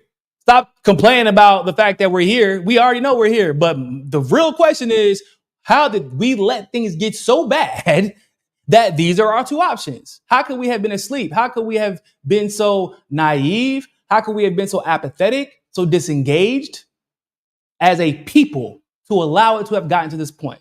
Because that is one thing that that those people in Israel that were in those settlements have to at least be cognizant of. Those people that were at that musical festival, they knew where they were at. That is a fact. They knew the land that they were on. They were literally looking at camps, at Palestinian settlements. Like you could see them from that festival. You could see that's why that was one of the first places they went. They knew where they were at. They were basically, that's almost like gloating. In other words, there has to be some accountability there. There just has to be. I'm sorry, it's not pretty, right? It seems a little bit cold to say, but you knew where you were partying at, bro. I would never. Imagine me going to somebody say, hey man, we're gonna go to a rave in Libya, and I'm fully aware that 2 streets down, they doing slave auctions. And then I end up in the middle of a Libyan revolution in that same day, and I'm surprised when the slaves come over where I'm at a rave and they just start popping off. Why were you there? You knew what's going on here. And that's not even a situation where I'm living in the area. I'm a part of the oppression. I just happen to be there. Imagine if you know that the majority of these people, they live on your land. They are part of the theft of your land. They have worked or are currently working in the military that oppresses and kills your people. At what point are those fully grown adults? Because don't get it twisted. Everybody keeps talking about their kids. Those weren't kids at the music festival. Those were adults, the majority of whom have served or were serving in the IDF. That October the 7th cannot be seen on its own. This is after 75 years. I agree. I didn't for a moment suggest it was. What I was curious about was that you tweeted at 4 o'clock that day, October the 7th, but not about the attacks. You were promoting your new album. On October the 8th, again, promotion of your new album, nothing about the attacks. It was only on October the 14th, a week later, that you released a video about it. Why did it take you so long to respond to what was one of the worst terrorist attacks of modern times? Once again, I rebuke the claim that October 7th was a terrorist attack. I won't call it that. It was a military operation. You can't call what happened in Afghanistan a military operation, but call this a terrorist attack. You can't call what happened in Iraq a military operation, but call it a terrorist attack. You can't call what we're doing in Syria, where the U.S. specifically and actually Israel are working with an actual terrorist organization, calling that a military operation because it's a terrorist attack. You can't call what Israel does in Lebanon, in Syria, and what they're doing right now in Gaza a military operation, but call an attempt to go get your hostages back, right? Because that's what this was for. This has been widely known. It was to retaliate, but also to create incentive to trade for the hostages that Israel had before October 7th happened. That's what we call a military operation. Like, we're not going to play this label game because like my good friend Nick says, I say it all the time too, words are important. There's a reason they try to label the entirety of Iran's military a terrorist organization. Like, you can't label an entire military a terrorist organization. The fuck? That doesn't even make any sense. I mean, unless you want to call the U.S. military or the IDF. I mean, to be honest, right? Because now I don't even know how you define terrorism anymore. Where is the line? Because the line doesn't seem to be a line. It seems to be a spectrum, and the spectrum seems to be a color spectrum. Right? Or you're Russian. Basically, that is how they define it. It's a spectrum of color. Sometimes religion is involved. Or you're Russian. That seems to be how they determine whether or not whatever operation you're conducting is a terrorist operation or a military operation. We're almost done here, by the way, guys. So if you ask me to remember what happened on every day of all those intervening days, I think I was trying to find out what had actually happened because it was very, very confused. And the stories that were coming out were mind-bogglingly confusing in every way. And that's what I said to Glenn Greenwald when I did my interview with him. I said, I'd really like to know what happened. And I still would. Okay. And I think if I could wave a magic wand, I would have an international UN-supported investigation into all the events of October. Well, the UN and after. The UN has investigated it, and they have established there was sexual assault and rape. No, they haven't. No, they didn't. They literally, y'all remember I covered this. I went through the report, y'all. Y'all remember. They literally said, remember I was pissed. I literally said, I have a whole video about how pissed I am that they went out of their way to not even make allegations. They said, this is what hearsay and some pictures said. But we actually don't have any evidence. But here are all the things that we know to be factually true about the war crimes and the acts of sexual assault, sexual violence, and sexual humiliation that Israel participated in. They put all that shit at the bottom, but the hearsay and the eyewitness stuff that they literally say we have no forensics evidence of, we have actually no way to prove any of this stuff to be true. They put all that stuff at the top. I whole video about it. Y'all should go check it out if you haven't yet. After this, because what Piers is saying is a lie. Piers is going off of what some people, the parts that some mainstream media outlets wrote in their articles, leaving out the fact when they wrote these articles that the UN said in that same report that there is just hearsay and pictures off of Twitter, basically, and that there is no forensic evidence. I mean, I shouldn't even have to say that, because the whole reason that the New York Times article got debunked, where they were making all these claims about mass sexual assault and rape, the reason that article got debunked was because there was no forensics evidence. So we shouldn't even have had to have that report. But we already arrived there. So at least you could have done, before coming on here and trying to argue with Roger Waters about it and make these massive claims, because that's another thing. What, those brown people are predators. Meanwhile, we know for a fact that Israel commits sexual assault, not only against, like in Gaza, like during this war, against prisoners of war, against hostages who have never been charged with anything, using metal rods to sodomize male prisoners. Piers has literally asked zero about this, people. And as much as I can appreciate the fact that at least I guess he's willing to have people like Roger Waters on,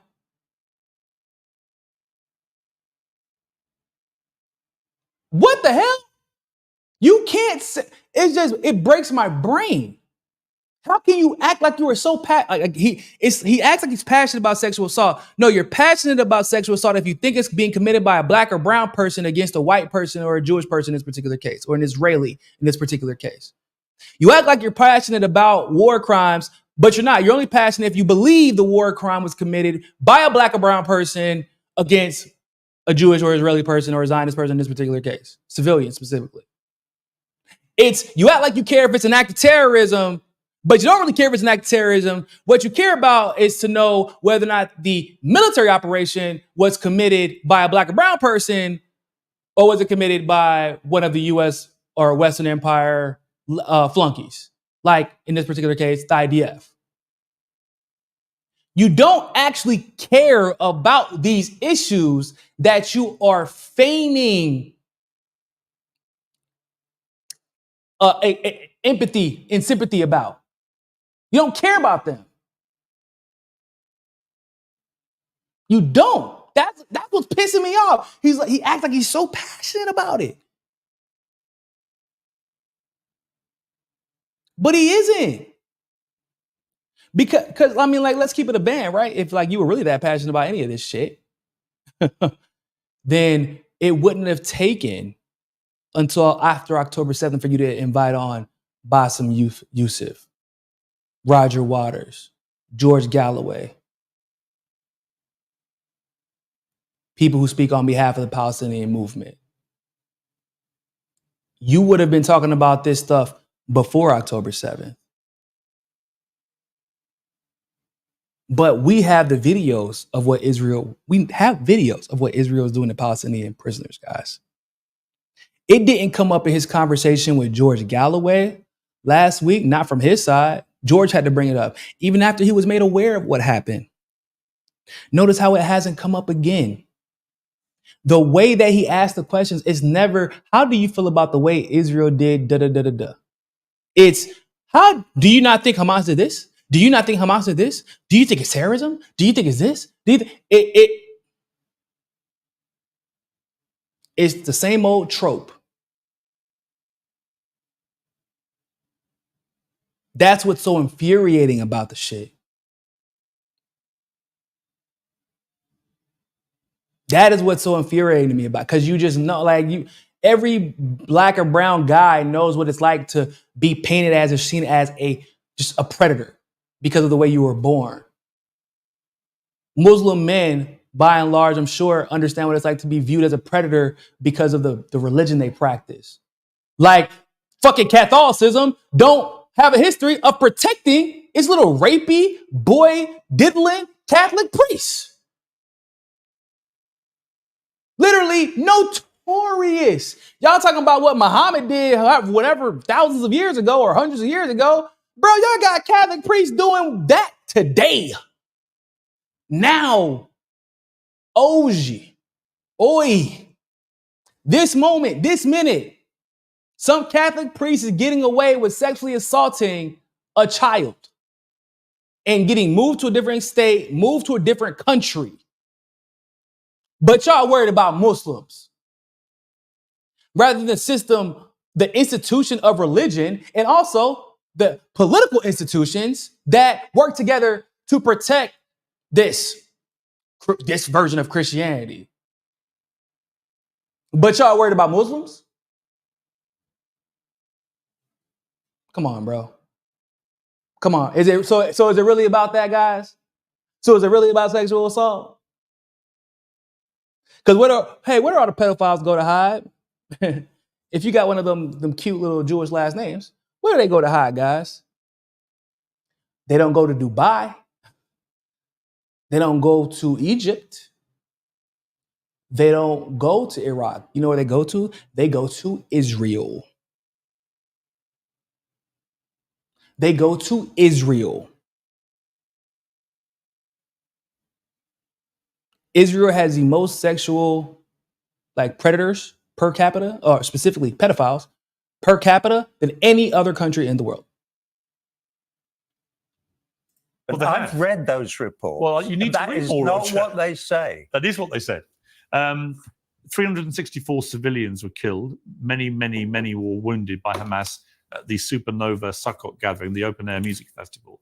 And after the that... music in that little film that you saw of me suggesting that the Israelis should say, we're very, very, very sorry that we did this horrific thing that we've been doing, and we'll go away now, and hopefully you can live in peace in this land. Maybe some of us... The music in the back of it is music to a song I wrote around the time that you're talking about called Under the Rubble. It's a very short song. There's very little to it. It just says, Papa, Papa, I want to go home. Papa, please take me home. That's a verse. And the second verse is, Mama, Mama, Daddy stopped breathing. Mama. Who are you Mama. talking about, though? I'm talking about children dying under the rubble, murdered by the state What about of the Israel. children who were killed at the music festival? Bro didn't even take a pause, bro. This man tells you, he's like, yeah, it's about the kids that are dying under, and people in general who are dying under the rubble, the thousands. But what about the kids at the music festival? No, those were adults. It's a music festival, guys. So those were adults. But like, Piers didn't even feign empathy. He doesn't even have the capacity. He doesn't even have like the self-awareness to feign empathy in that moment. Like, oh, damn, that's crazy. Those are very powerful lyrics given everything that's going on. I understand why you feel the need to write about that. Do you feel the same way about? No. He literally just jumped over that shit. Like, okay, what about, anyway, fuck them. That's literally what just happened. Is that not just, he said, I'm talking about the kids that died in the rubble. Yeah, anyway, fuck them. What about the kids at the music festival? The adults who chose to go there, who bought tickets there, who once again have served or are serving in the IDF, who had the autonomous ability to make a decision to be at that place on the day of October 7th. Not the kids who are literally just living their lives. They woke up one day and they were bombed. Their parents were bombed. Their homes destroyed. Generations of their family wiped out. What? How do you even equivocate those things, Piers? It's like when people will have more sympathy and sorrow for a military soldier, a U.S. soldier that died, being fully aware that if you choose to serve your country, it's voluntary, or in the U.S. rather, it's voluntary. That soldier knew the risk of being a soldier. In the minds of Americans and Westerners, one soldier who volunteered to serve is worth more than thousands of Iraqi lives who had no choice on whether or not they were going to be part of Operation quote unquote Iraqi freedom because of allegedly, right? This is the alleged part, because of attacks on 9/11 that allegedly had something to do with him and weapons of mass destruction that were never found. In the eyes of Westerners and Americans, that one soldier's life is worth grieving over, more so than the thousands of children and civilians that were killed. That is a mental disease, people. I don't know how else. That is a mental disease. That is beyond conditioning. You have a mental disability if you cannot see how fucked up that is. The fact that he just jumped, that is like narcissistic personality disorder for him to be able to just jump like that to the point that he wanted to make. Because it's like he didn't even hear Roger's response. Right? Like that's what it sounded, that's what it looked like. He's like, yeah, no, I'm talking about the kids that are dying under the rubble, thousands of them. Yeah, what about the kids at the music festival though? Yeah.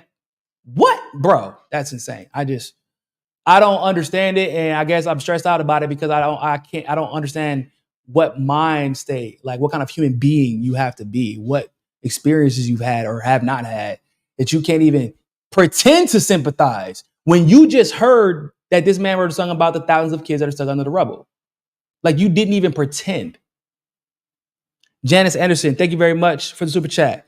He just has people like Waters on for views. He knows his viewership would decline if he only had psychos like him on. It's self-interest. That is 100% fact. You are absolutely right. Oh my God, there were definitely music festivals goes killed. I feel for them. Well, 364 were killed. Hang on a minute. There's 100,000. There's 40,000 under the rubble at least. I'm just asking you because it's a false equivalent. I'm not equivalating anything. You are. Yes, you literally. That's literally false equivalency. Yes, there's no comparison. I just explained to y'all. There's the one autonomous choice to be at the music festival versus not. There's children that actually died in the rubble versus you're saying they're kids, but they're not kids. They're military age. They had the autonomy to choose to be at that festival. They knew where that festival was even located.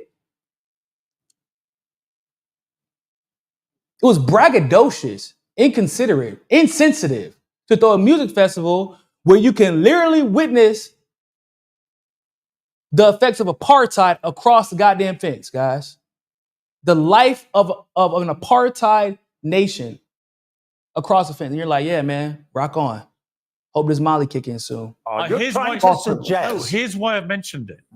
Is that Bono from U2 introduced his song Pride in the Name of Love at the Sphere in Vegas. By the way, if you know Bono, that man is a king of propaganda. I should say king because that would imply he's good at the propaganda, but no. He is literally just a propagandist through and through. Like, he said, in light of what's happened in Israel and The Gaza. Stars of David. Wait a minute. In the light of what's happened in Israel and Gaza, a song about non-violence seems somewhat ridiculous, even laughable. But our prayers have always been for peace and for non-violence. But our hearts and our anger, you know where that's pointed. So sing with us and those beautiful kids at that music festival. He later but not them kids who've been killed in Gaza, huh? Not those kids who were killed years and years and years before October 7th happened. Not those kids being held prisoner by Israel and tortured without even being charged. But those Stars of David. referred to those killed by Hamas that day at the festival as Stars of David. Now, you responded on Al Jazeera by saying anyone who knows Bono should go and pick him up by his ankles and shake him until he stops being an enormous shit. We have to start saying to these people, your opinion is so disgusting and so degrading, sticking up for the Zionist entity. Yes. What he did a couple of weeks ago in the Sphere in Vegas, singing about the Stars of David, was one of the most disgusting things I've ever seen in my life. Yes. How do you justify that? Yep. I like how you're just like, yep. Sure, I surely did say that, yep. All he was doing was paying a tribute to young music lovers at a music festival who happened to be Jewish. You see what he just did again? We're gonna stop it here, but y'all see what he just did again, right? He was like, he was paying tribute to the. No, what you started off by saying, because he forgot the reason that he made the original point. He made the original point to say that, look, Bono was showing respect and paying respects to Palestinians and Israelis. Why can't you do the same thing? Which is ironic, I know, given this conversation we've been having. But that's why he made that point. And he already forgot why, because he's already so stuck in this mode of, why don't you show the same respect to Israelis? So he jumps to, what is your problem? And he don't realize the problem is Bono in that very same statement is completely and totally hypocritical and dismissive of the lives of the Palestinian people. Why are the Jewish adults who chose to be there and were killed Stars of David? What about the Palestinians? What about the Palestinians? What about the Palestinians? I don't know how many times we have to say that. I don't know how many times we have to repeat that, but what about the Palestinians? What about the Palestinians in the West Bank that are being killed as we speak, that the Israeli government is facilitating? They're literally arming settlers in illegal settlements to kill Palestinians, stealing their land from them. But if, God forbid, those Palestinians decide to retaliate,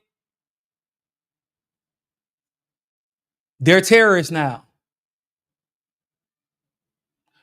What about all the Palestinians that will be killed in the coming weeks in the West Bank, let alone in Gaza? We already know what's going to happen there. But like I just told y'all in the story, there are going to be hundreds, if not thousands, of Palestinians killed in the West Bank. They have plans on annexing the entirety of the West Bank. How do y'all think that looks?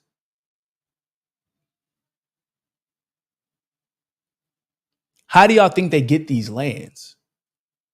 You think they hire a real estate agent, get a lawyer as an in-between guy, and they hammer out the details, have a bilateral contract where both parties feel like they've mutually benefited? No, they steal the land, and if the Palestinians resist, they kill them.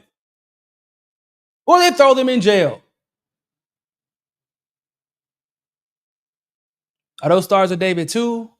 Or are they just an inconvenience? It's out of curiosity. I'm not going to stop talking about this shit because and I'm actually going to try to get somebody on next week because I really want to talk about the Congo too, but it's like, that's just such a convoluted issue. I want to bring an expert on. And so I got to wait until he's available to bring him on. But like, it's just the things that people choose to consider important, the lives that people choose to value, the opinions that seem to hold more weight than others, the disproportionate way you are punished for not holding up an opinion, for resisting in a certain way against another group, right? If they are the oppressor. The way certain people are looked at as predators and everyone in the other group is always a victim. Is it even just with Zionists? I mean, what happened in Afghanistan, like I keep bringing up Afghanistan and Iraq, what happened in Libya, what's going on right now in Congo, Somalia, in Haiti. What we've seen taking place in South America and Central America, well, Latin America in general, really.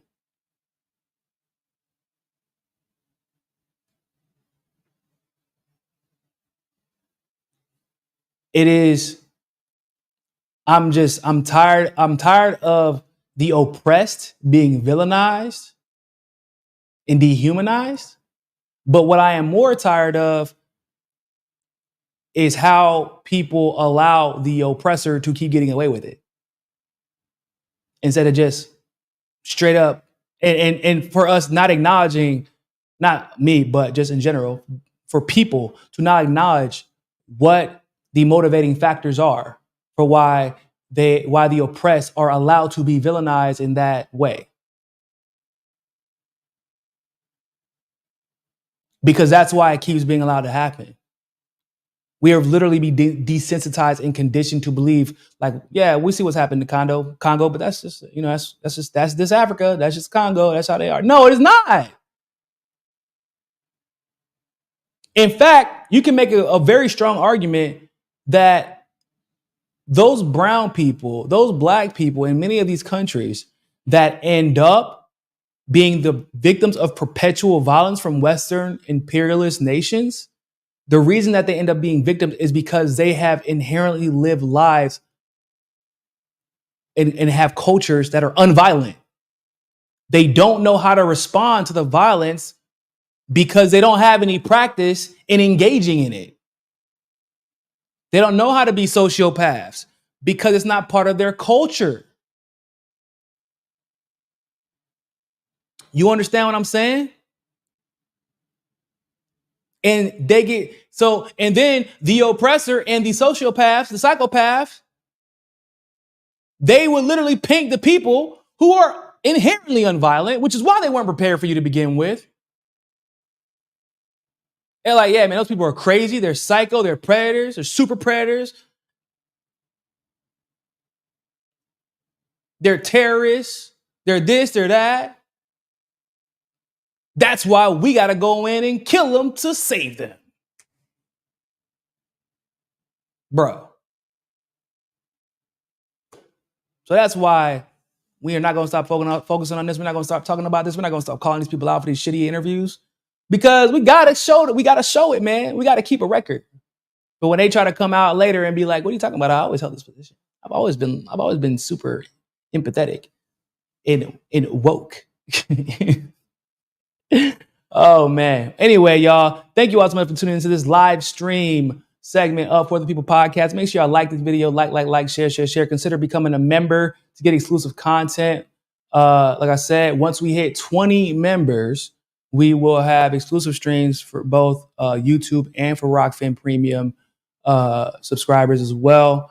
You can also support the show by obviously liking and sharing. That's a great way to help to make sure that you get this message out there, get this content out there. We, as far as I know, I have plans on doing Mimosa Monday next week. So if you have not been there for Mimosa Monday, y'all know it's always a great time. Mimosa Mondays is always an interesting conversation. I don't know how we always end up on shrooms. We didn't actually end up on shrooms. We didn't end up talking about shrooms last Mimosa Monday, and I'm almost disappointed. I'm almost disappointed that we did not arrive at that topic because that's like the first time ever. So we slacking on our pimping in that regard. But yeah, man, we're going to be there for Mimosa Mondays where you can ask us about anything, or ask me rather about anything. It's always a great time. Make sure you check us out there. Make sure to check out the clips that we've uploaded in the last couple of days. Check out some of the shorts that I've put up in the last couple of days. And make sure to follow us on all platforms, especially on Twitter at Real Niko House with a K, Niko with a K, at Real Niko House.